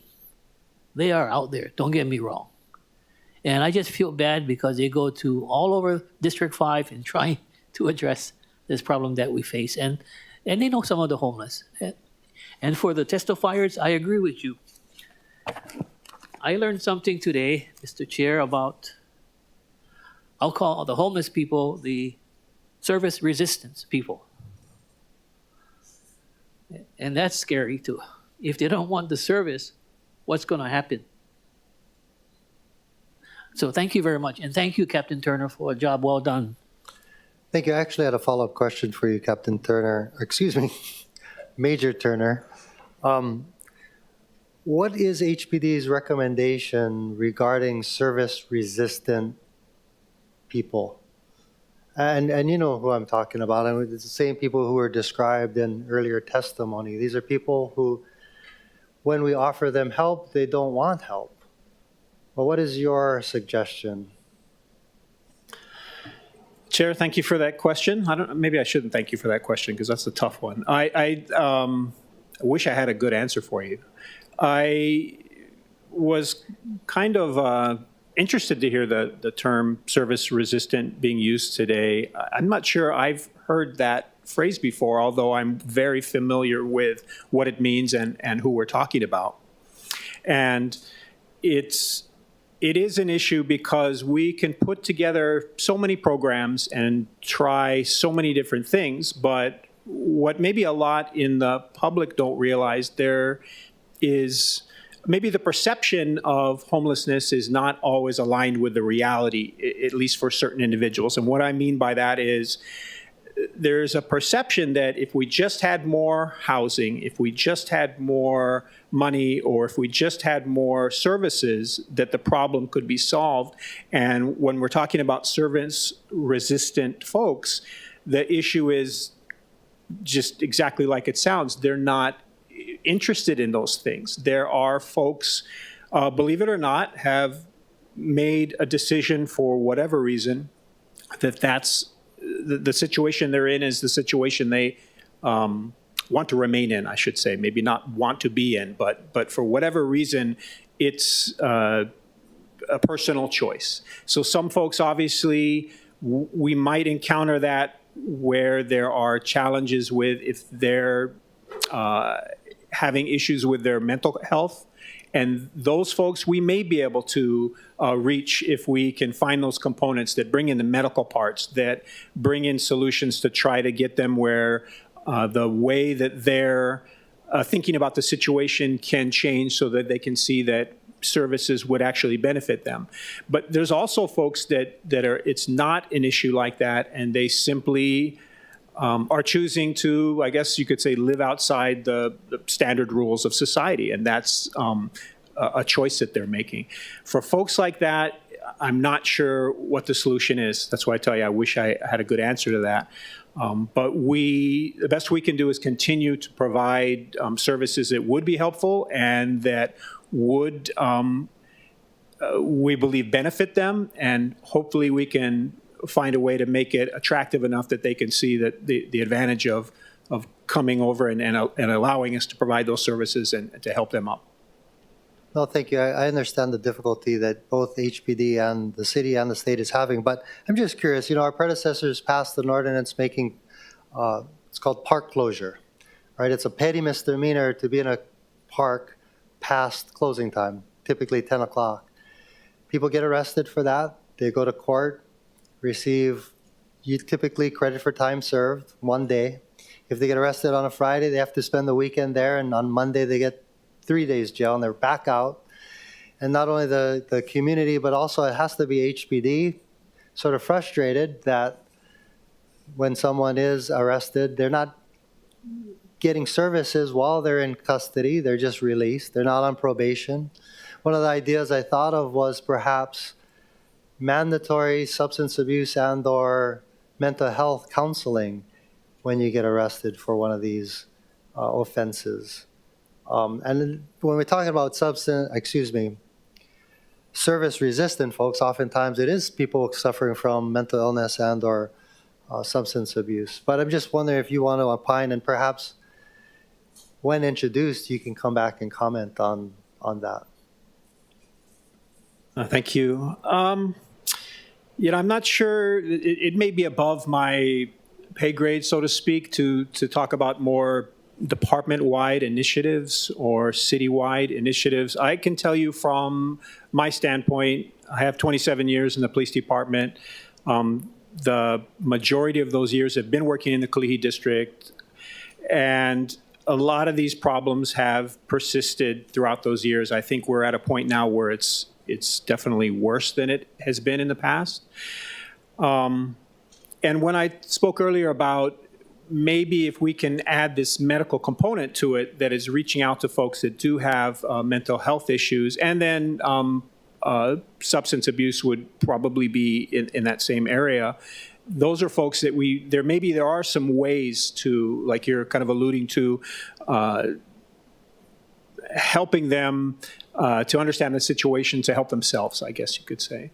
I think we would be in support of those type of measures because we generally would be in support of anything that's going to help our community members out, which includes the community members that are living on the street. So if we can find ways to get more of those folks into transitional housing, on their way to permanent housing, I think we would be in support of anything that would work towards that goal. In the parks, that's where our keiki and kupuna play and exercise and recreate. I'm curious, since we've passed the park closure ordinance, is that why folks are now living on the sidewalks rather than in the parks? Because we're seeing more and more people literally on the sidewalk. And should we be passing a law or enhancing the law, Bill 3, to include sidewalks? I think one part of that would be park closure. Enforcing park closure does, of course, make the park an unattractive place to try to spend the night. When that's arrestable, then obviously that's something that's immediately dealt with, and folks will know to not do it there. Extending things like Bill 3 our support comes from the fact that we welcome any tools that will help us to do our piece of this job. So that's why we're in support of Bill 3 and the sit-lie ordinance in general. If there are other legislative approaches that would give us more tools and allow us to try to assist in the whole process, I believe we would generally be in support of those as well. Thank you very much, and thank you for your service. Members, any further follow-up questions? Councilmember Tupola. Thank you, Chair, and thank you for your line of questioning. Sir, just a couple follow-up. In regards to some of the individuals as far as possible substance abuse or service hours, we have been successful in some instances, not all, but utilizing community court. The judges are willing because the conversion of a citation, and interestingly, they actually convert all the citations. So you don't get 8 hours of service for each citation that's converted in community court. They compile all of them and they get them 8 hours. They were willing possibly to discuss the 8 hours, not just going and shredding paper for 8 hours, but attending a substance abuse class or doing something that was still putting in hours, but not necessarily just mindless service hours, but hours that could help the individual. A couple hours of applying for jobs, a couple hours of, attending a budgeting class or goals or things like that. So I think for me, I would prefer that because I think that the idea here is accountability, right? And I think that for some of the individuals that we work with, we don't get to that point of accountability until we're in court. And there's a deadline, there's a ultimatum, there's a, hey, we're gonna help you, but we need you to help yourself. So we will wipe these things off of your record, which there are a few individuals that once we cleared their record, they never wanted to be out on the street again because it would create them or put them in situations where they would get cited or arrested again. And so a lot of them are like, wow, I've never had a clean record. I think I'll go move in with my family again because I don't wanna be open, out in the open where I could be mistaken for somebody else that's a criminal when I'm not. So I think that possibly would, again, it'd be great if we were all here because the prosecutors and the public defenders play a part in this, I believe, because enforcement, you guys are enforcers, but as far as actually getting fines cleared and getting, court time, jail time, whatever it is, that is part of their portion of this. I also think that in this area, specifically where they're talking about, and you can correct me if I'm wrong, whether or not it was listed on the sit-lie as one of the numbers, I still believe HPD would be able to enforce in that area, right? We're talking about Kanoa Street. Yes, we do the stored property ordinance where we move through that area. That street is actually on a weekly rotation to be cleared. The problem is we go through there each week, clear it out, and then by the next day it looks like it did the day before.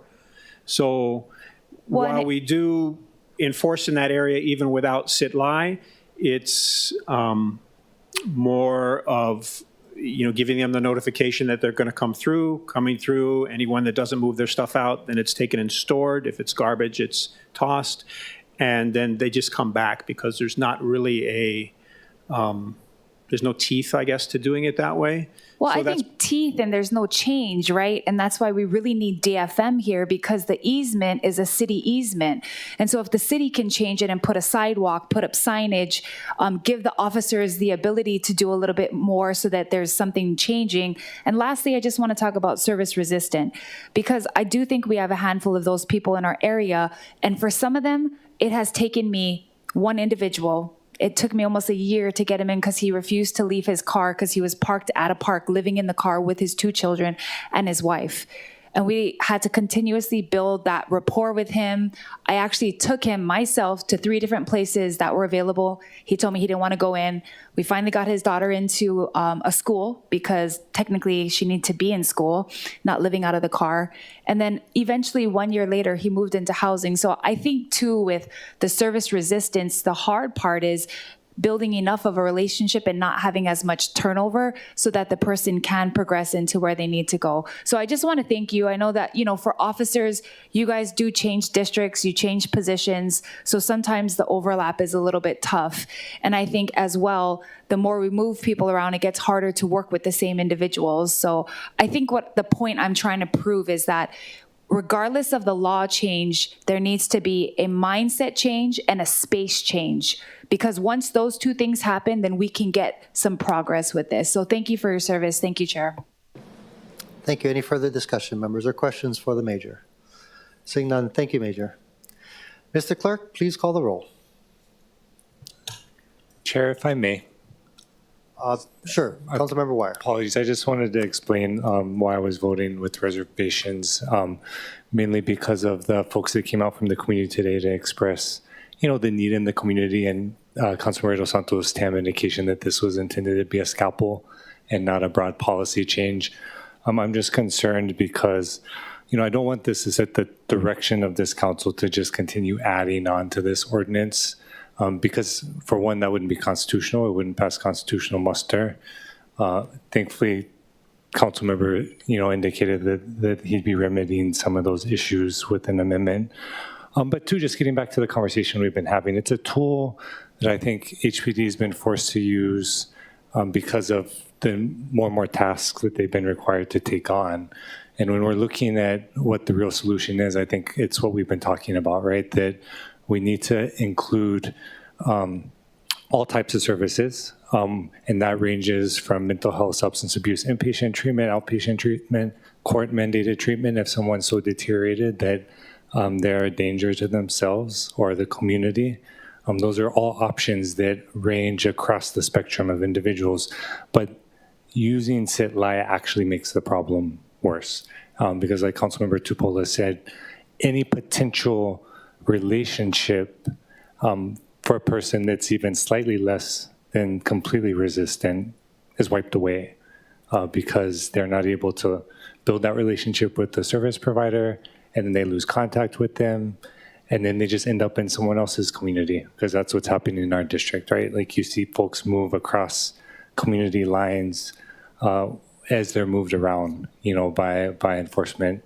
And I don't want to say it's ill-intentioned, because our community has a right to access the sidewalk and their business, but I just don't see it working as a long-term policy plan. And I think it just speaks to the need for our administration and the council to work together with them to increase, the non-congregate shelter space and the whole array of services that we need to be providing, because that does work.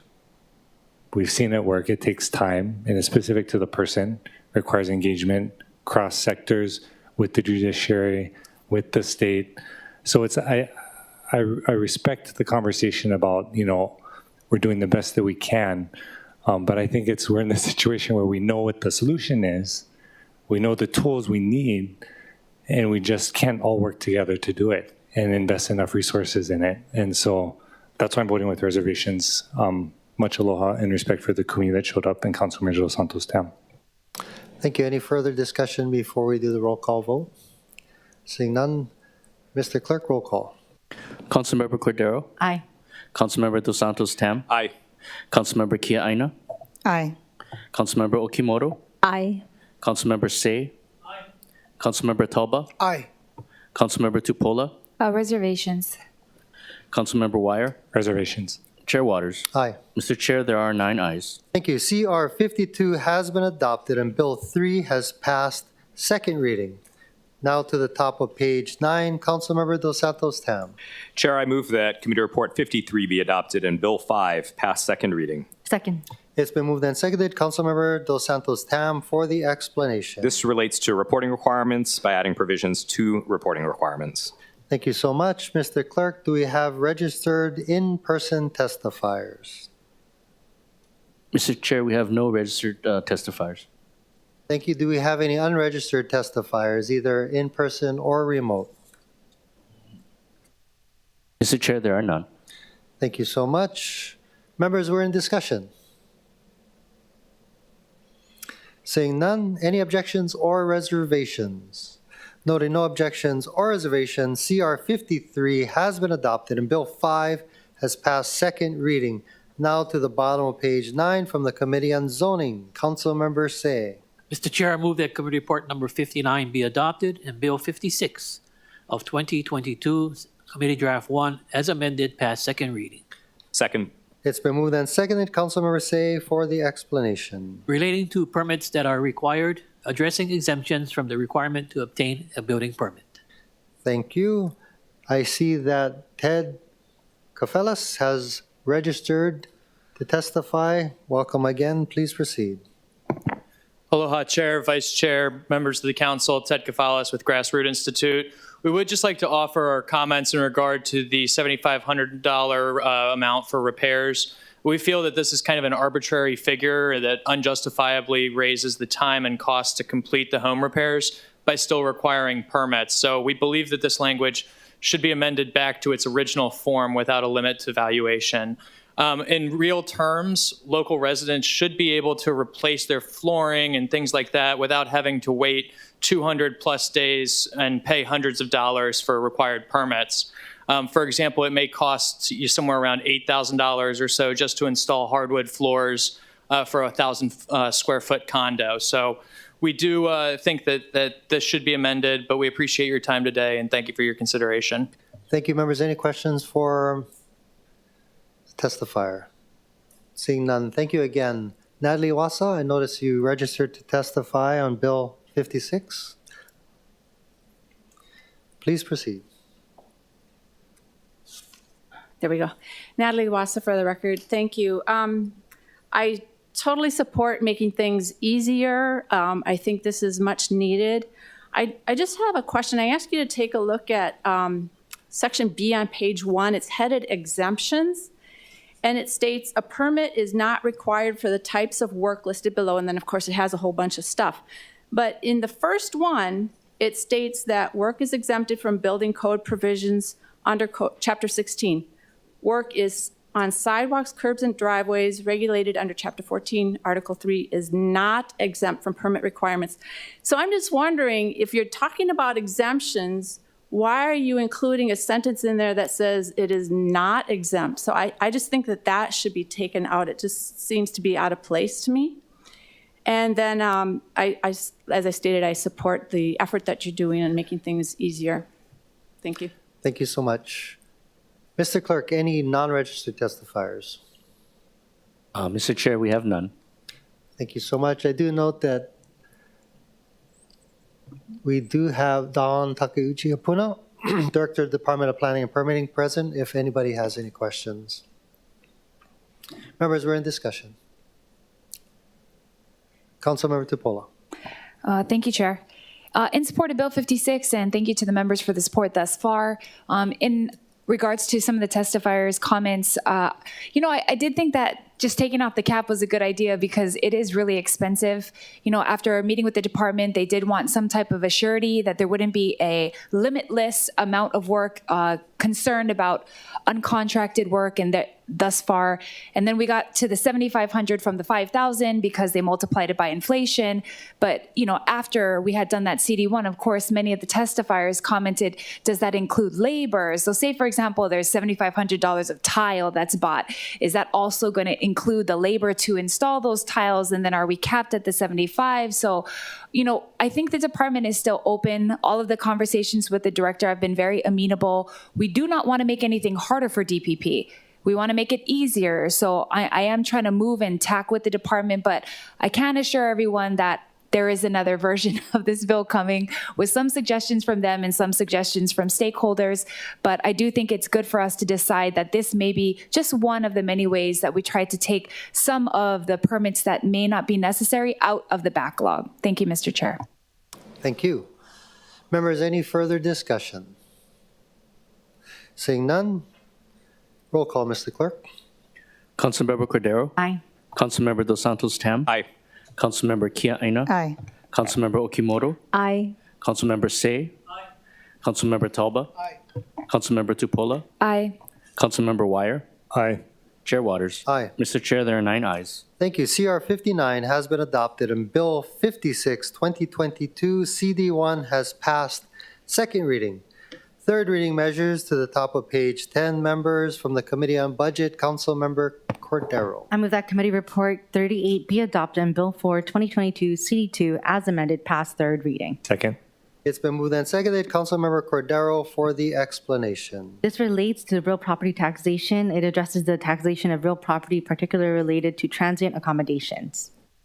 Thank you so much. I note that we have 3 registered testifiers, Edward Jones, Charlene Fu, and Natalie Wassa. Starting with Edward Jones. Mr. Chair, the testifier is not logged on. Thank you. Is Charlene Fu available?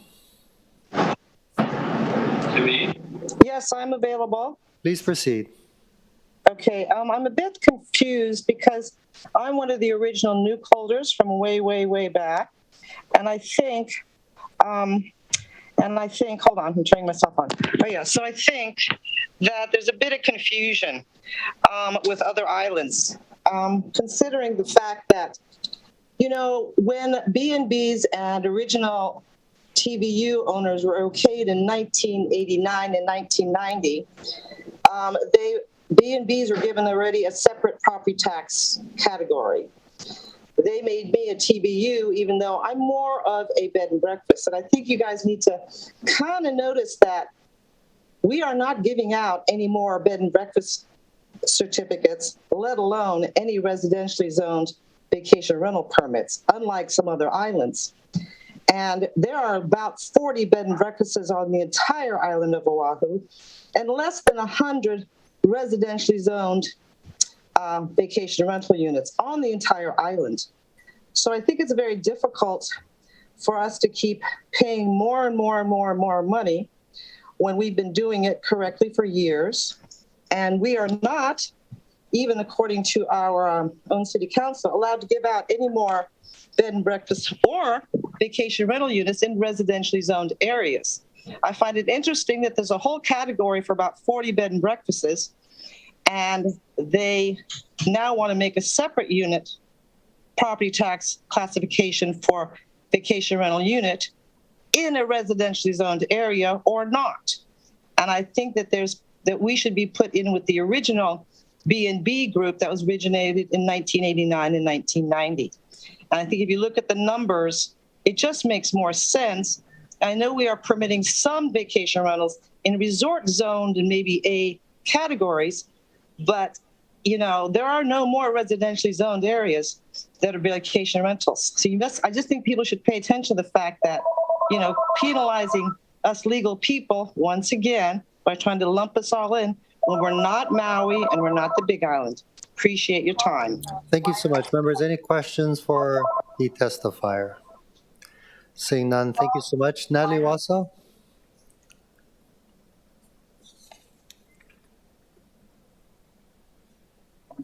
Thank you, Natalie Wassa, for the record. Just some comments. So what this bill does is it creates a new classification for transient vacation rentals with a 2-tier structure. And I just wanted to remind you folks, you probably aren't aware since it was quite a while ago, there were at one point, like in the early 2000s, only 3 classes of property. And now we're going to have 11. And usually what tax policy advocates say is that a simple policy is better, and we're making our policy, our tax system, more complex. The other thing that I wanted to note is that the valuation cutoff for the second tier is only $800,000, and with Reza A we have $1 million. So it just makes me wonder why $800,000. It's kind of like, well, we have to get so much revenue out of them, and so in order to do that, we're going to put it at $800,000, or we need X number of properties in this bracket or that bracket. And I would suggest putting it at $1 million, keeping it the same as Res A, just for simplicity. The last comment I wanted to make is the Res A, I ask again that the threshold be moved up because there are more and more properties falling into that classification. Thank you very much. Thank you. Members, any questions for Ms. Iwasa? Seeing none, Mr. Clerk, do we have any non-registered testifiers? Mr. Chair, there are none. Thank you, members. We're in discussion. Councilmember Tupola. Who's the admin representative for this particular We bill? have Andy Kawano. Is Mr. Kawano here? He is. Hello, Mr. Kawano. Thank you for joining us.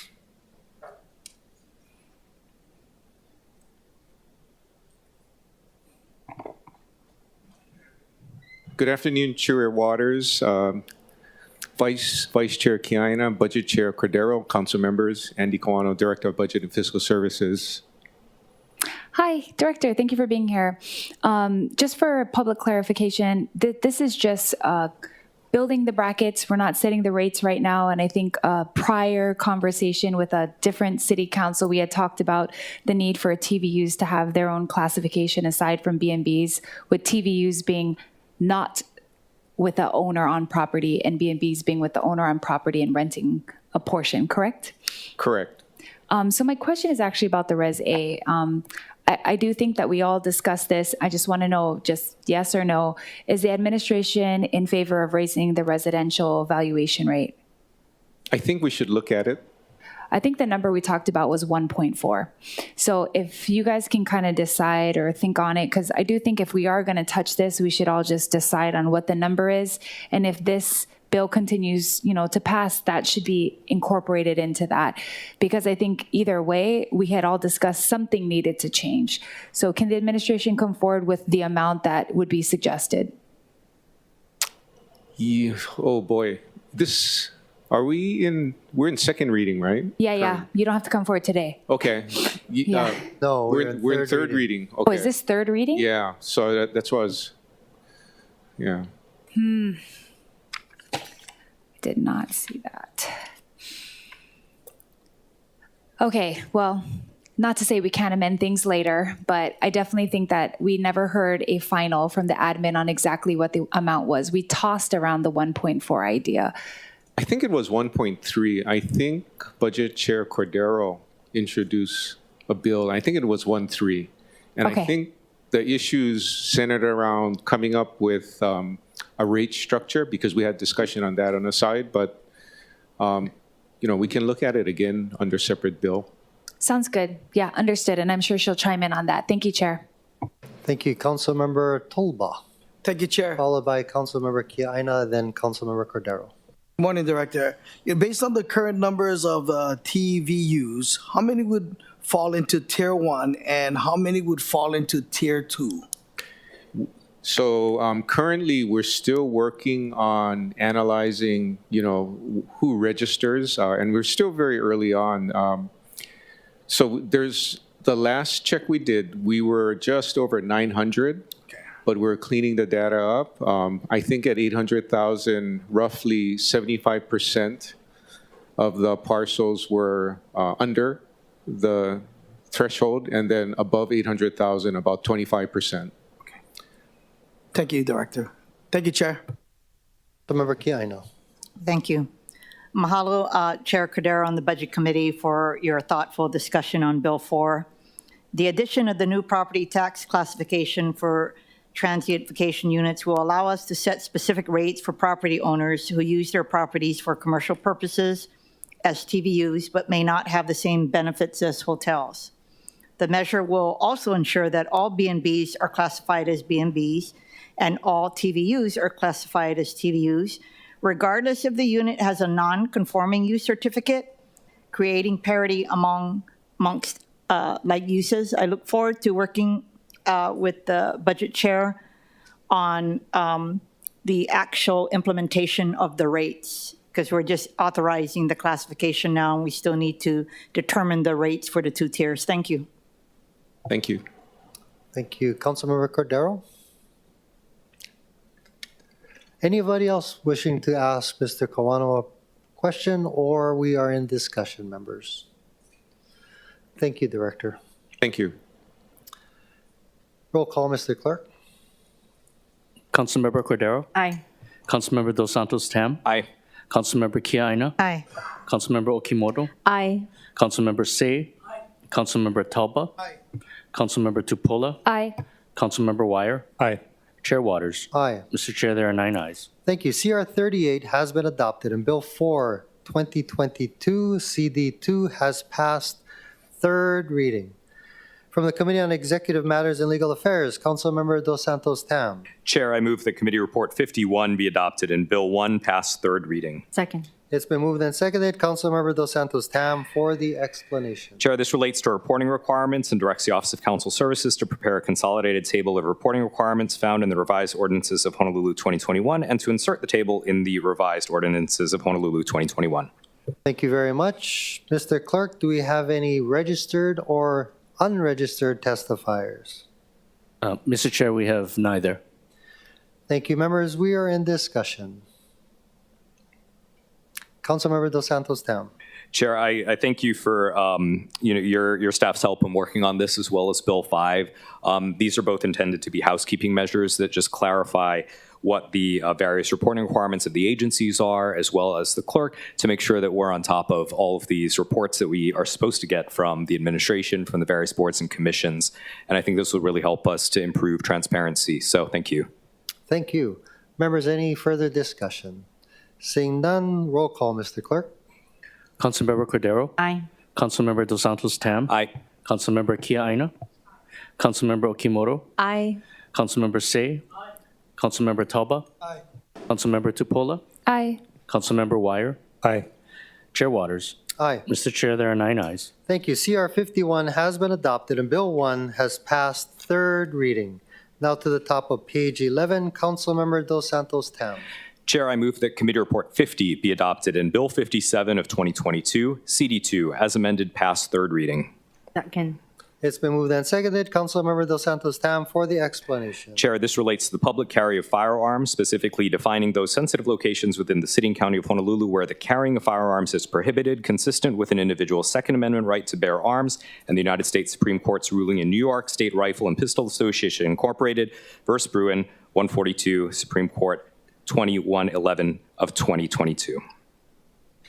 Thank you, Councilmember Dos Santos Tam. I move to further amend Bill 57 of 2022, CD2, to the posted FD1. Second. It's been moved and seconded. We're in discussion. Members, any discussion? Actually, before we go any further, I do note that there are 2 FDs, proposed FDs. One proposed by yourself, Councilmember Dos Santos Tam, and one by Councilmember Tupola. At this point, Councilmember Tupola, would you like to explain your proposed floor amendment? Oh, thank you, Chair. Yes, I'm aware this is a third reading for this bill, and I appreciate the ability to just speak on the proposed floor draft, and of course to my neighbor here too, who we've gone back and forth, and I appreciate all of the incorporation of some of the things. So the floor draft really is the majority of things that I brought up before. Obviously, I know the administration's not in favor of that, but there's 2 things that I just wanted to highlight. I won't go through everything. One was the portion of the bill in 41-_.3 prohibition, and it states it's a violation for any person to intentionally, knowingly, or recklessly carry on their person a pistol, revolver outside the person's residence without having a valid license in the person's immediate possession, or to fail to display the license upon the demand of a law enforcement officer. The Fourth Amendment prohibits unreasonable search and seizures, and typically law enforcement requires a warrant to conduct such a search. A temporary search may be conducted if the law enforcement officer has reasonable suspicion that a crime was, is, or will be committed in the near future. So that one was added into here, like the language that would get us out of any conflict with the Fourth Amendment. And of course, narrowing it tailored to what was suggested in the Bruin case as far as analogous places is what was also proposed in this current floor draft. Thank you, Mr. Chair. Thank you so much. I do want to note that Councilmember Dos Santos Tam's FD was posted. Councilmember Tupola's is a hand carried. Just going back, is there a motion to amend Councilmember Dos Santos Tam at this time? You already made the motion. We already made the motion, yes. Yeah, but I just wanted to clarify and go back. Correct. Would you please make the motion one more time? So, Chair, I move to further amend Bill 57, 2022, CD2 to the posted FD1. Okay, Councilmember Second. Darrow, thank you. It's been moved and seconded, but before we take the vote on the amendment, we'd like to take testimony on all versions of the bill. So I do note that we have Andrew Namiki Roberts, Friends of Firearm Coalition, who has registered to testify. Is this person present, Mr. Clerk? Aloha and welcome. Please proceed. Hi, good afternoon. My name is Andrew Namiki Roberts. I'm a director for Hawaii Firearms Coalition, and I am in opposition of Bill 57. This is, I think, the 5th time I've come before you, and I'm not going to reiterate those same things. So what I'm going to talk about today is what happened earlier. I came to the chambers today carrying an empty rifle case. It's impossible to see what's inside. But the police department assumed I was carrying a firearm, and they stopped me, detained me, by definition arrested me, searched me, didn't even get to look inside the case because that would have been a violation of my rights. Forcing somebody to provide proof that they're not breaking the law to exercise a right is a violation of their rights. We've heard about this amendment that could have been made today that would mean that they would have to show probable cause before demanding an ID to be constitutional. This demonstrates exactly what we're talking about. I can carry a firearm on my person anywhere that I go and be free of searches. Criminals are not going to have licenses, they're not going to follow these laws, and you're not going to be able to get a license from them because they don't have one. I just want to be able to carry a firearm for my self-defense everywhere that I can legally be without having these restrictions put on me. If this bill does move forward, we're going to end up with a lawsuit. I think you guys have already accepted that, and I think actually at least one council member turned around and acknowledged we're willing to deal with that. Thank you. Thank you, members. Any questions for Mr. Roberts? Seeing none. Mr. Clerk, are there any other in-person testifiers? We have unregistered in-person testifiers. Please, thank you, Mr. Clerk. Please come forward and perhaps line up to the right of the podium, my left of the podium. Good afternoon, sir. Please state your name and please proceed. Good afternoon. I'm Ronald Livingston, and unfortunately when I registered, I didn't realize I was registering through the Zoom, so I'm actually listed on that one. But I oppose Bill 57. You seem to be more afraid of law-abiding citizens with legal concealed carry permits than you are with the bad guys with guns.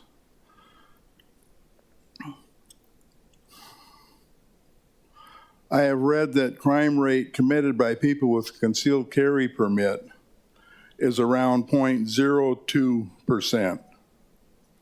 Some of you said you want to protect your constituents by over-restricting where concealed carry may occur. You're not protecting them. You're only reinforcing places where the wolves who freely prey on their victims without interference and no one to stop them. It has been shown that when the concealed carry is allowed, the crime rate goes down. The bad guys don't want to get shot, and they may think twice before they try and commit a crime. Many times, shots do not even need to be fired.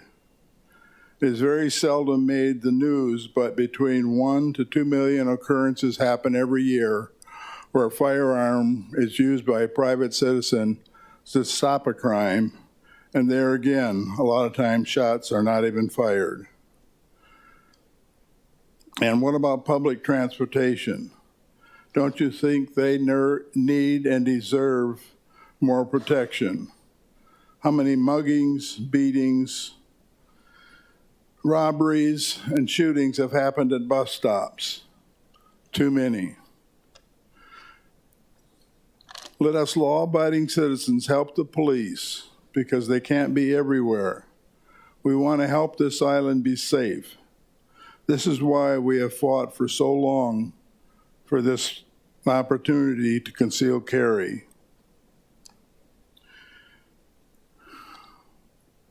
And why do we have to get permission from a store owner in order to find out if we can carry in their store? Isn't this kind of defeat the purpose of concealed carry? If they don't want guns in their stores, put up a sign saying no guns allowed. And I will shop somewhere else and pray that they don't get robbed. And I have a question on, because I think there was something stated there about no guns allowed in places that serve alcohol. What if you want to go to a restaurant and you don't drink alcohol? Can you conceal carry there? Thank you for your time. Thank you, sir. Members, any questions for the testifier? Seeing none, thank you.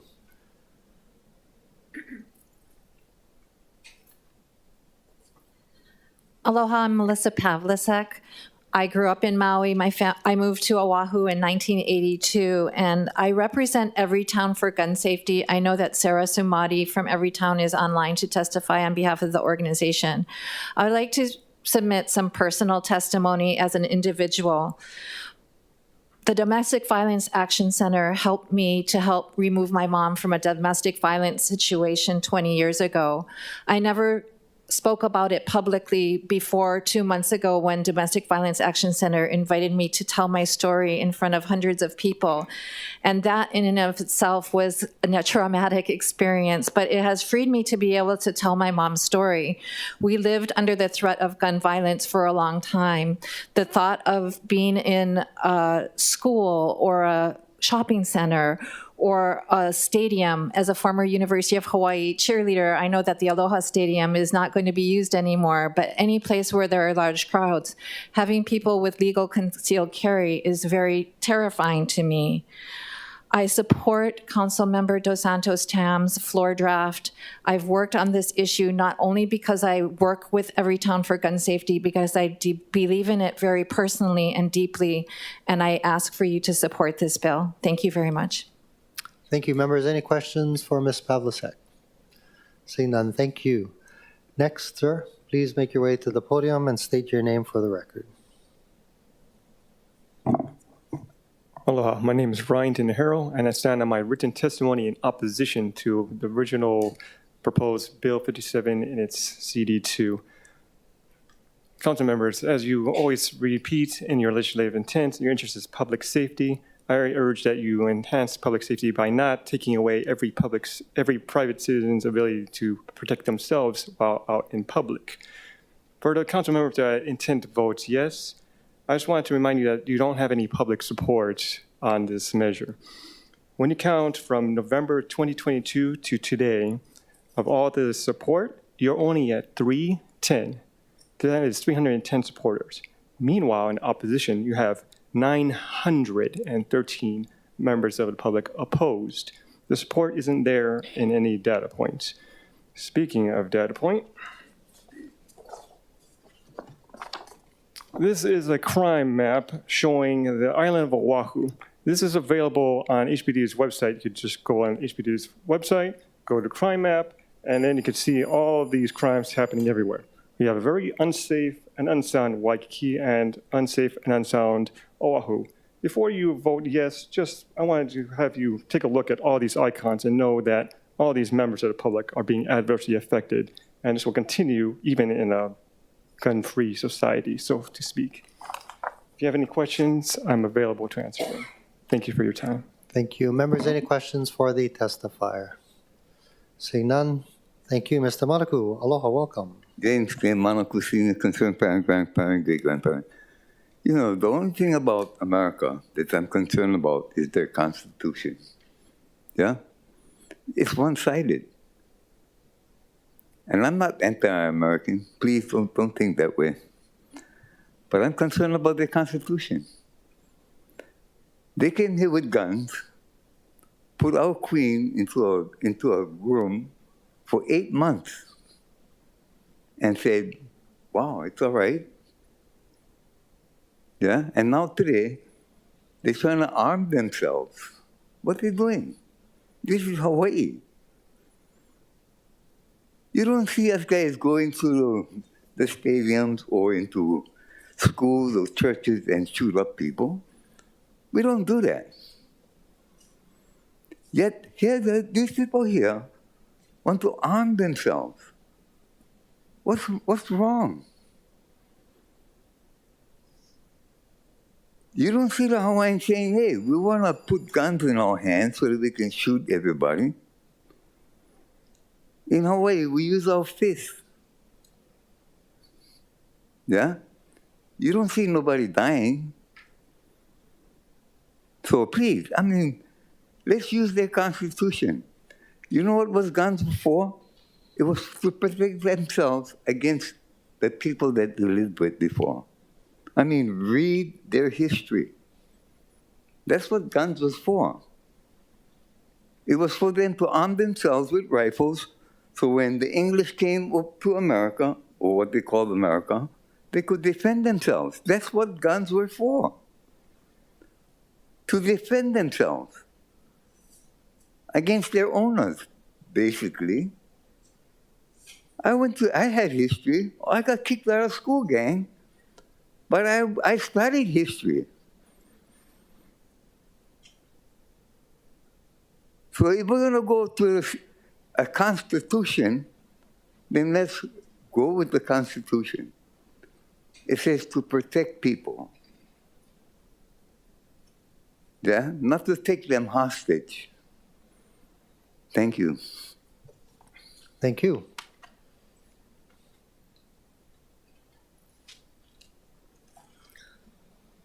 Aloha. Aloha. Just for the record, my name's Merania Kikawa, and I oppose this bill.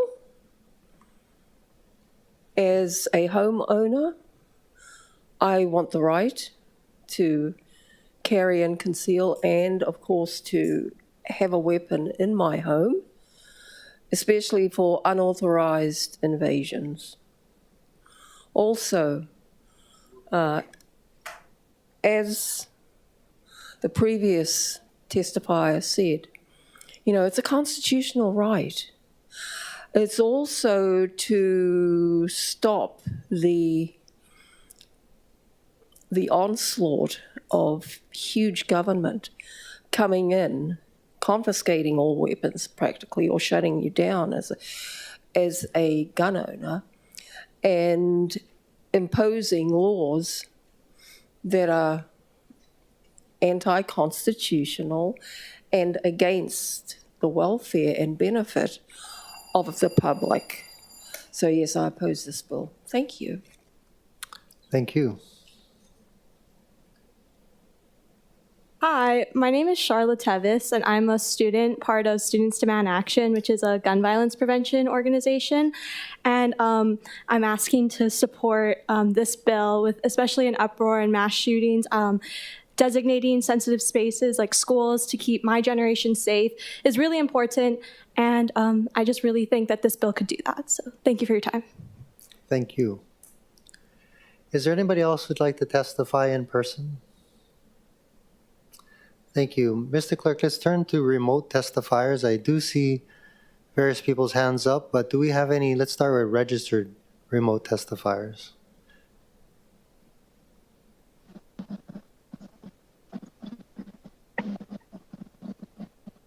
Mr. Clerk, do we have remote registered testifiers?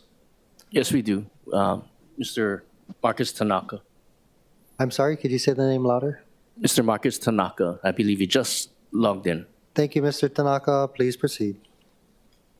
Hi, I oppose this bill, and, you know, just thinking logically, I don't know any of these people, but, you know, I'm going to assume the people who would thank you to pass this, one group of people would be, you know, rapists would thank you because you would be disarming their victims. You know, someone following someone running through a park, which is a sensitive place, can do whatever they want because that person's going to be disarmed. Active shooters would also like to thank you because nobody would be able to stop them until the police come. So when they hear the sirens, they kind of get an idea of how much longer they got before the police show up, because, you know, sensitive places would mean everyone there is disarmed unless they have permission, but for now it's an automatic ban. We even had the Retail Association mention that they'd rather have an active shooter doing what they do than a CCW holder protecting themselves and stopping the active shooting. So that makes no sense whatsoever. That was for the Senate and House bills about this. We have people who want to harm weaker people. Would also like to thank you because now their victims won't have the best tool to defend themselves because apparently they're weaker. That's why the stronger person is, wanting to harm them. They won't have the best tool to defend themselves. And, the point I'm trying to make is bad guys, people with bad intentions aren't going to follow this law. It's plain and simple. Only people who are going to obey are the people who want to defend themselves legally.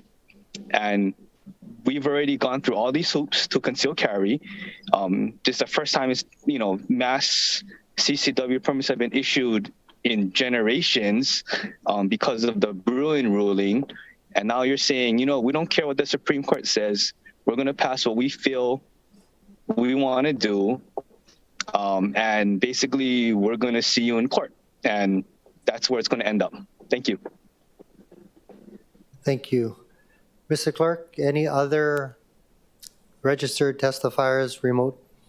Yes, we have but 5 or 6 more. Michael Rice, followed by Jerry Ewan. Okay, please proceed. Aloha, Michael Rice, testifying in opposition to this bill. Something that I haven't heard stated is how exactly this bill is going to protect people.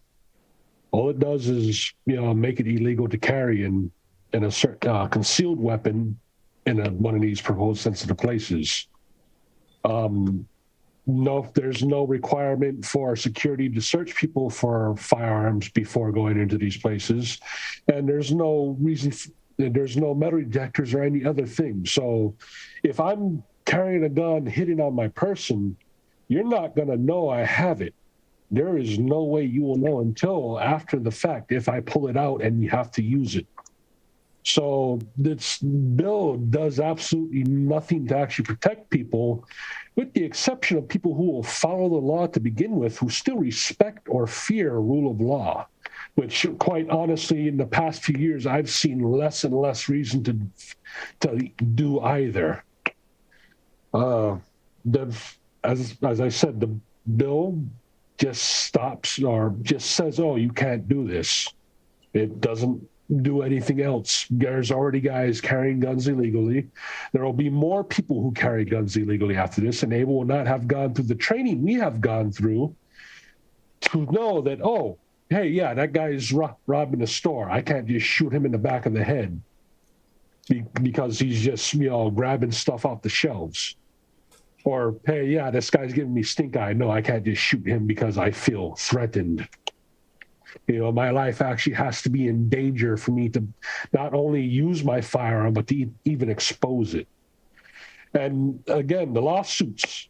You look at the mainland right now, all the lawsuits right now against similar bills to these, the pro-gun side is winning. Today, New Jersey has a hearing against their bill, and every indication I have seen says that the judge is going to rule against New Jersey on this because they have not fulfilled the requirements put out by Bruin and Heller and all the other pro-gun, or not pro-gun, all the constitutionally correct decisions that came out of the Supreme Court.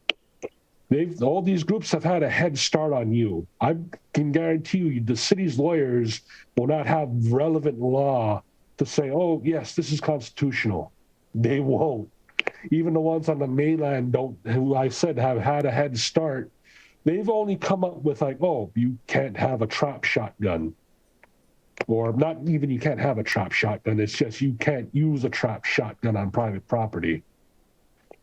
I yield the rest of my time. Sir, I was happy to let you go over time, but can you please wrap up? You're on mute. Okay, thank you. Next we have Jerry Ewan, followed by Lori Fujimoto. Hello, Mr. Ewan. Hello. Hi, I'm Jerry Ewan. I'm president of Pu'uloa Rifle and Pistol Club. Also a disabled vet and high school air rifle coach for Sacred Arts Academy. I oppose this bill mainly because it's unconstitutional and it won't do anything to deter criminals. And Mr. Ryan Tenero, he showed you the crime map, all the crimes on this island. That nothing stopped that. The police, they didn't stop it. All they do is make a report afterward. The only time it does stop is called deterrence. Concealed carry is a deterrence. The use of force is a deterrence to crime. As for things like domestic violence, this only disarms the woman that wants to defend herself. It does nothing against the violent spouse that wants to hurt her. Okay, I see my time is up. Again, I oppose this bill. Thank you, Mr. Yuen. Next, we have Lori Fujimoto. Mr. Chair, the testifier is not logged on. Thank you, Mr. Clerk. Next, we have Ryan Tinajero. Mr. Chair, the testifier is already testified in person. Thank you. Next, we have Todd Yukutake.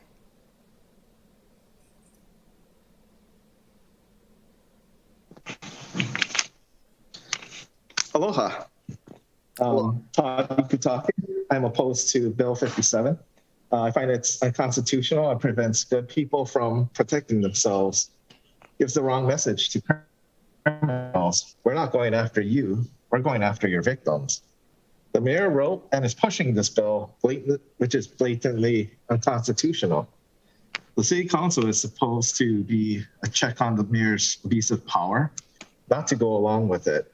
The public and several council members have asked the mayor for the historical analogs to show this that this Bill 57 is not unconstitutional, but none have been given, as far as I know. If it has been given, please make it public, be transparent. I want to see it. Even if you don't like guns, oppose Bill 57, just on the principle of the right of the people. Do your job and do the right thing, and oppose Bill 57. Mahalo. Thank you. Next, we have Michael Golohue Jr., followed by Ronald Livingston.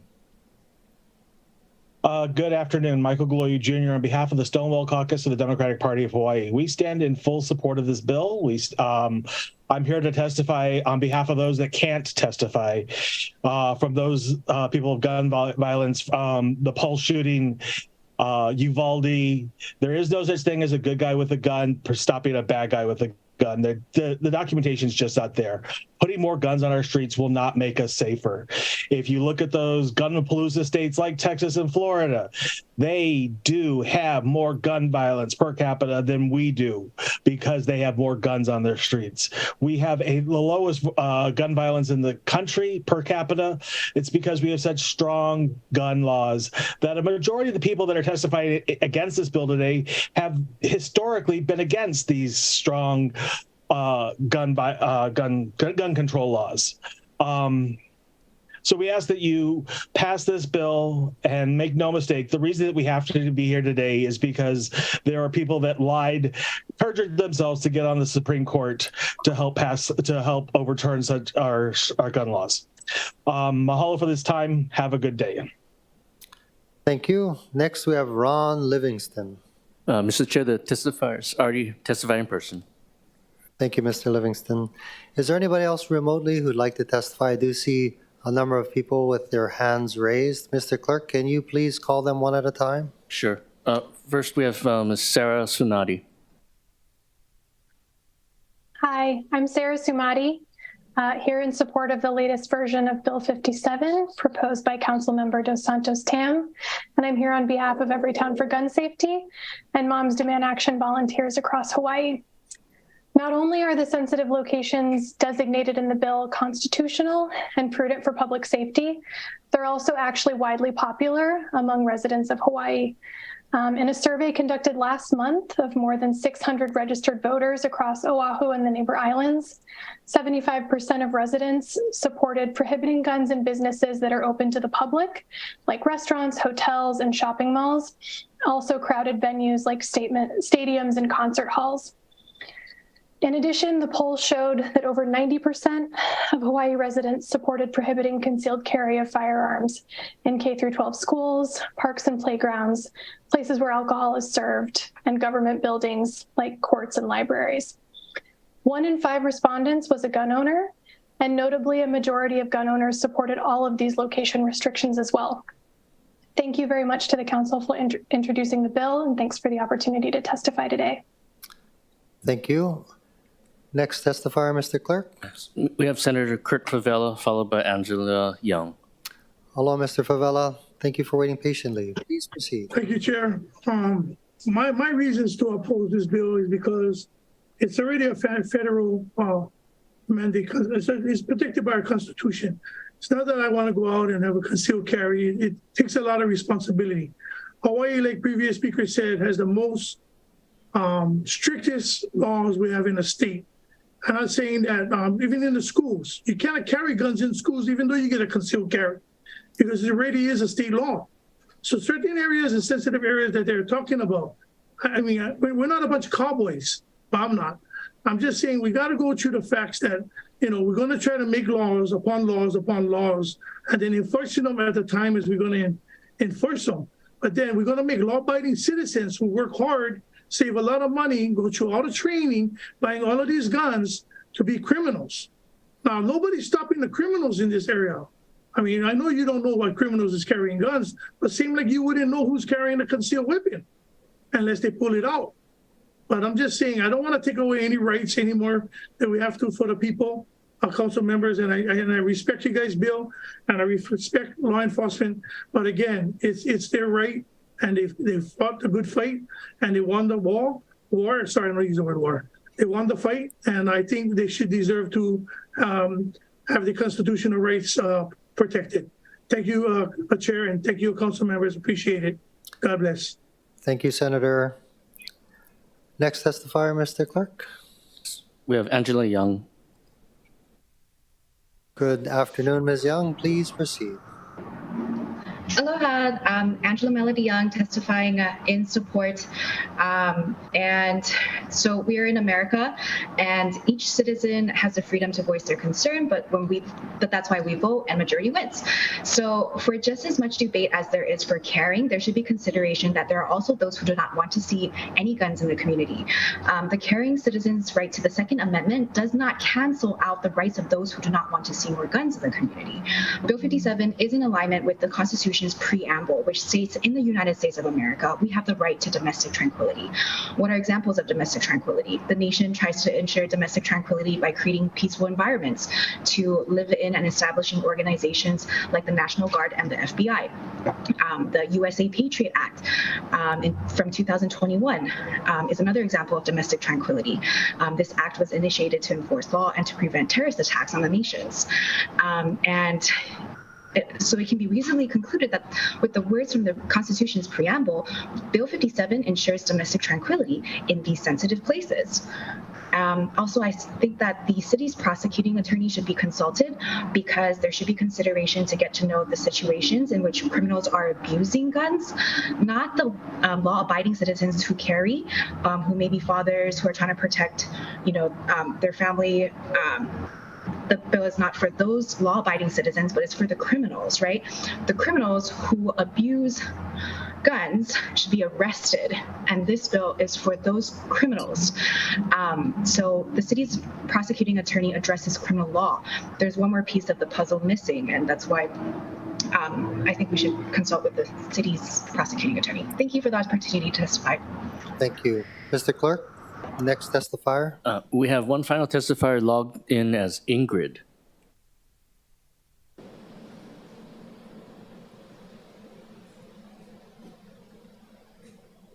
You're on mute. Press 2 buttons, sorry. Aloha, I'm Ingrid Peterson, and I'm a Hawaii resident since my family brought me here in 1963. My husband's third generation Hawaii. And Hawaii has a long tradition of gun safety laws. I'm supporting this law strongly, and so does my husband. I talked to him. For good reason. There are I'm a retired teacher and I've been involved. I don't have all the statistics at my fingertips right now because I wasn't planning on testifying. But ever since the Sandy Hook massacre, I've been strongly involved in Sandy Hook Promise, Every Town for Gun Safety, and Moms Demand Action. I've always supported gun safety laws like this one would be, which is constitutional, despite the U.S. Supreme Court ruling. My parents before me supported these laws too. I do know that more guns on the street outside of the hands of our safety officers means more violence. Thank you very much. Thank you very much, Mr. Clerk. Is there anybody else joining us remotely who wants to testify on Bill 57? Mr. Chair, there are none. Okay, I do note there's a person in the chambers who's been waiting in line. Can we call that person to testify? And then followed by, I know that Deputy Managing Director Krishna Jairam and Major Eric Yoshimori from Honolulu Police Department are also present. Please proceed, ma'am. Can you state your full name for the record?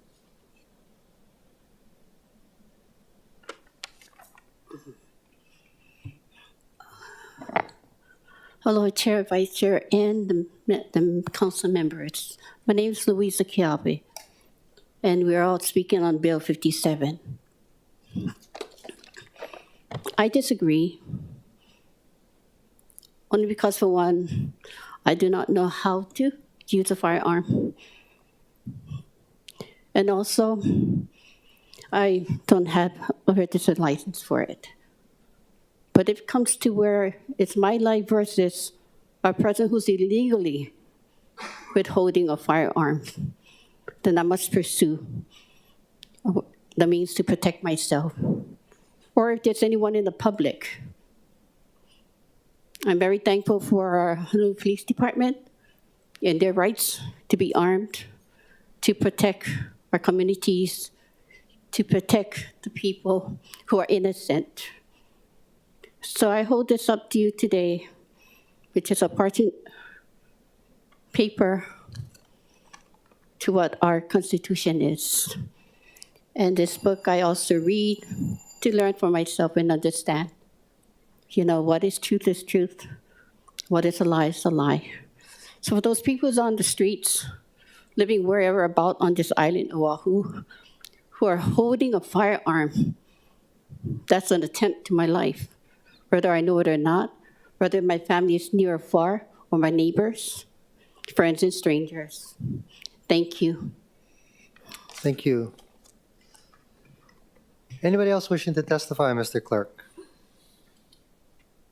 Mr. Chair, there are none.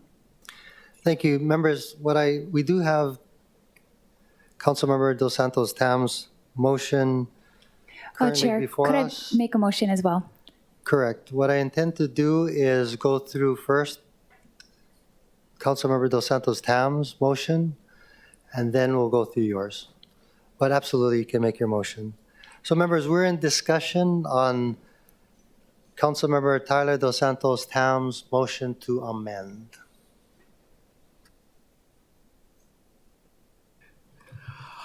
Councilmember Dos Santos Tam. Well, thank you, Chair. We're presenting this FD1 today because Hawaii has had historically low rates of gun violence.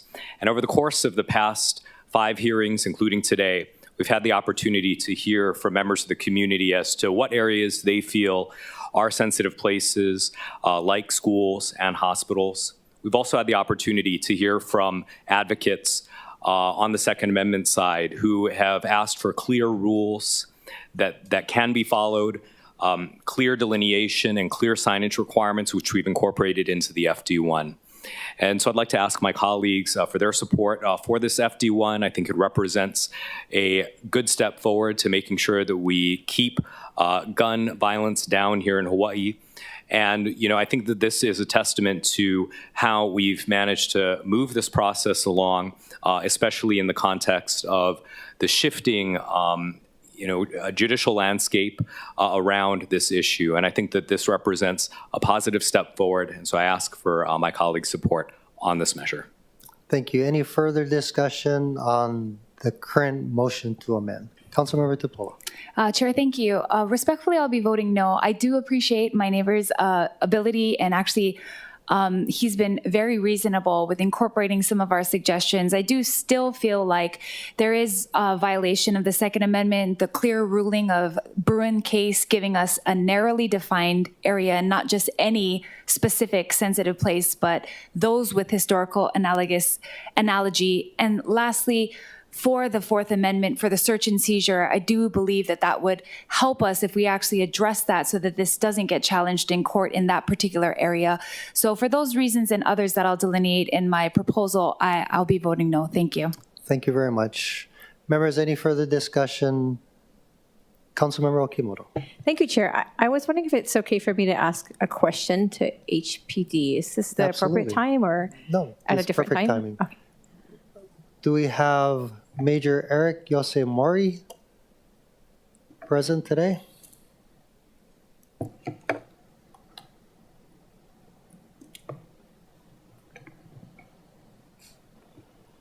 Good afternoon, Chair Waters, Vice Chair Kiaina, and council members.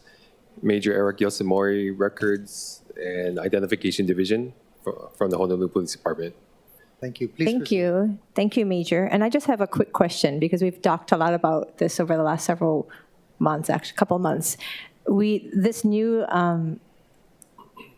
CD of it, or the new draft of it, has more specifics on signage and the expectations and the requirements. So will your officers be carrying measuring tapes or rulers? So these are specific signage requirements. Will they be carrying things on them on top of everything else that they're asked to enforce? Will they be carrying these things as they go out each day? Yeah, that's a challenge of this bill. So we do support, the department does support the intent of this bill, and we really appreciate the council and administration, city administration's direction as far as like trying to protect the community as well as those who are issued licenses. But there's some parts of this bill that we do have some concerns as far as what we can enforce, or even as far as like the two bills that's going on in the state. So, and you know, there might be some differences between the two bills. So it might be hard for us to enforce some things. So, okay, yeah. thank you, Major. Thank you, Chair. Thank you, Councilmember Tolbaugh. Thank you, Chair. Major Yoshimori, how's it going? Hey, how many licenses to open carry have been issued as of today? For concealed carry licenses, we've approved 41 licenses, 41 individuals, I'm sorry. And there's, I believe, 55 licenses that are approved. Okay, and have any of these license holders ever been arrested for committing a crime? I would have to go and look. I haven't gone through all the applicants, so I'm not sure if there are or what their individual records are, if they did have any. Wouldn't that be like a flag or any kind of, if they had a record and they getting themselves a permit to conceal carry? Yeah, there's a criteria as far as like what would be as far as our background checks, and certain, if they're convicted felons such as, then they wouldn't be allowed to carry a firearm, so they wouldn't be issued a license to carry. But there's certain arrests that if it was years ago, and depending on if it was not a crime of violence, then they may be issued a license. Okay, thank you. Thank you, Chair. Thank you. Any further questions for Major Yoshimori? Seeing none. Thank you, Major. I do see the Deputy Managing Director here. I'd imagine you are here on behalf of the administration. Would you like to please opine on the mayor's and the administration's opinion and position on both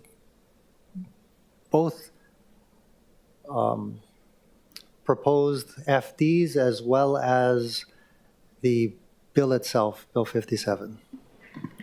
Good afternoon, Chair Waters, council members. Christian Jaram, Deputy Managing Director. Thank you for having me here the administration remains steadfast behind Bill 57. We believe it'll be most protective of the community that we all serve. I want to thank Council for hearing this difficult topic, and also for EMLA Committee Chair Dos Santos Tams for shepherding this. As far as the FDs, I have had a chance to look at the FD that was proposed by Councilmember Dos Santos Tams, and we are in support of that. I was only able to very briefly look through Councilmember Tupolo's FD1, in as much as it's taking more areas outside of the sensitive places. We would not be in support of removing more areas from the sensitive places, respectfully. Thank you. Thank you. Members, any questions for Deputy Managing Director? Seeing none, thank you. Members, we're still in discussion on the motion on the floor, which is Councilmember Dos Santos Tam's motion. Councilmember Tolba. Thank you, Chair. No vote for me. I do not believe the bill as a whole is constitutional, and therefore I cannot support it. In order for us to enact sensitive places legislation, we must demonstrate that the law being enacted is consistent with our nation's historical tradition. Each time we have discussed this measure, I've asked the city administration for historical analogies or historical precedent. To this day, I have not received any. How do we expect to educate the public on how these proposed restrictions line up with American history and tradition if that information cannot be made available? The Second Amendment gives individuals the right to defend themselves outside of their homes. This bill makes it harder for law-abiding citizens who are licensed to exercise this constitutional right. In our attempts to create good legislation, we've added so many restrictions, so many caveats that the law-abiding permitted citizen will now have to consult legal counsel just to figure out where and in what manner they can carry. When we started this process, the plan was to wait for the state to pass regulations. Although there is a bill moving through the state legislature, we find ourselves here today on the verge of enacting legislation that will trample on a fundamental constitutionally protected right of the residents of the city and county of Honolulu. No vote for me. Thank you, Chair. Thank you. Any further discussion on the current motion to amend? Councilmember Okimoto. Thank you, Chair. Mahalo. I will continue to be voting no on this piece of legislation as well. And I want to extend a mahalo to all those who have taken time out of their personal days, both here and in person as well as on Zoom, to testify on this measure. As previously stated, I believe this bill also is too far-reaching, and places such as parks and beaches will be successfully challenged. Given our stringent gun laws and robust concealed carrying permitting, I believe it would be prudent to allow the courts in other jurisdictions to pay for these legal battles so that we don't have to. This will allow the state to implement a constitutionally sound law across the 4 counties. Additionally, I would like to add some concerns about mandated signage. Businesses that choose to allow firearms on their premises should not be forced to announce it.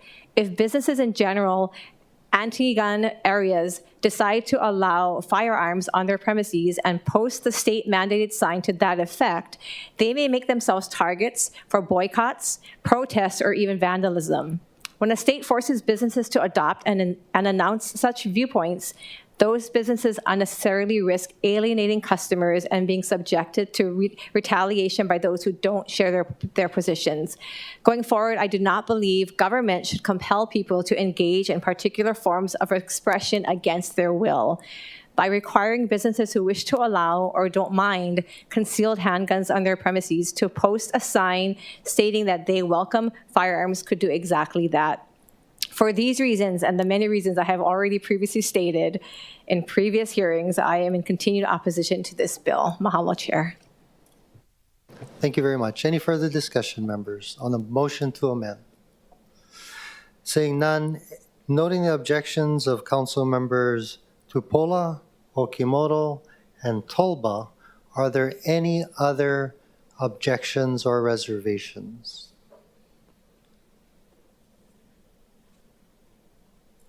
That would be 6 ayes and 3 noes. Is that correct, members? Thank you. Bill 57, 2022, CD2 has been amended to the posted FD1. Now, moving to Councilmember Tupola's motion to amend. Councilmember Tupola. I move to further amend Bill 57 CD2 to the hand-carried FD1. Second. It's been moved and seconded. Councilmember Tupola, would you like to explain your FD1? I did explain it, but I'll just kind of go more broad. I do appreciate Deputy Managing Director for being here. I respect him very, very much. And I appreciate him bringing the administration's position here. I had proposed this, and of course, narrowly tailoring the areas of sensitive places. I still cannot support a bill that says all city-owned areas. I had already given over a very long spreadsheet of over 1,000 different city properties. I know they're going to list this on their website, but I still believe this is way too broad and will not pass the litmus test of narrowly defined, historically analogous areas. I also can't support a bill that says all public transportation is prohibited. I had already brought up the example of, again, we're talking about possibly 90 people here, 41 that have 55 in the pipeline. If their only mode of transportation is public transportation and they do fear for their own self-defense on their way home because of the shifts they work or the neighborhoods they live in, that I do believe that it is unreasonable for us not to allow them to be able to protect themselves. I do also believe that the violation of the Second Amendment for having this not be allowed at any type of First Amendment expressive activities, I appreciate the idea that it would need to be permitted, but it's still too broad. So the last part I already had brought up about the violation of the Fourth Amendment, which is in regards to the search and seizure law that is already on the books for law enforcement, and that would be 41_3 and 41_6. Thank you very much. We are in discussion on your motion, Councilmember Tupola's motion to amend. Any discussion, members? Seeing none. It was brought to my attention from the clerk that perhaps we should have done a roll call vote on Dos Santos Tam's motion to amend. I did consult with Office of Council Services. They said it was not necessary. However, I think just to be clear, perhaps we should do a roll call going back to Councilmember Dos Santos Tam's motion, and then we'll do a roll call on Councilmember Tupola's, just so it's clear. Mr. Clerk, can you now call the roll on Councilmember Dos Santos Tam's posted FD1? Sure. Councilmember Cordero? Aye. Councilmember Dos Santos Tam? Aye. Councilmember Kiaina? Aye. Councilmember Okimoto? No. Councilmember Say? Aye. Councilmember Talba? No. Councilmember Tupola? No. Councilmember Wire? Aye. Chair Waters? Aye. Mr. Chair, there are 6 ayes, 3 noes. Okay, thank you. Again, to be clear, Bill 57, 2022, CD2 has been amended to the posted FD1. Going back, we are in discussion on the hand-carried FD1 as proposed by Councilmember Tupola. Any last-minute discussion? Seeing none, Mr. Clerk, please call the roll. Councilmember Cordero? No. Councilmember Dos Santos Tam? No. Councilmember Kiaina? No. Councilmember Okimoto? Aye. Councilmember Say? No. Councilmember Talba? Aye. Councilmember Tupola? Aye. Councilmember Wire? No. Chair Waters? No. Mr. Chair, there are 3 ayes, 6 noes. Thank you. The motion for the hand-carried FD1 has failed. Members, we are now on discussion for Bill 57, CD2, posted FD1. Any further discussion? Seeing none, let's take the roll. Again, we're voting on third reading for Bill 57, 2022, CD2, FD1, the posted version. Mr. Clerk, roll call. Councilmember Cordero? Aye. Councilmember Dos Santos Tam? Aye. Councilmember Kiaina? Aye. Councilmember Okimoto? No. Councilmember Say? Councilmember Talba? No. Councilmember Tupola? No. Councilmember Wire? Aye.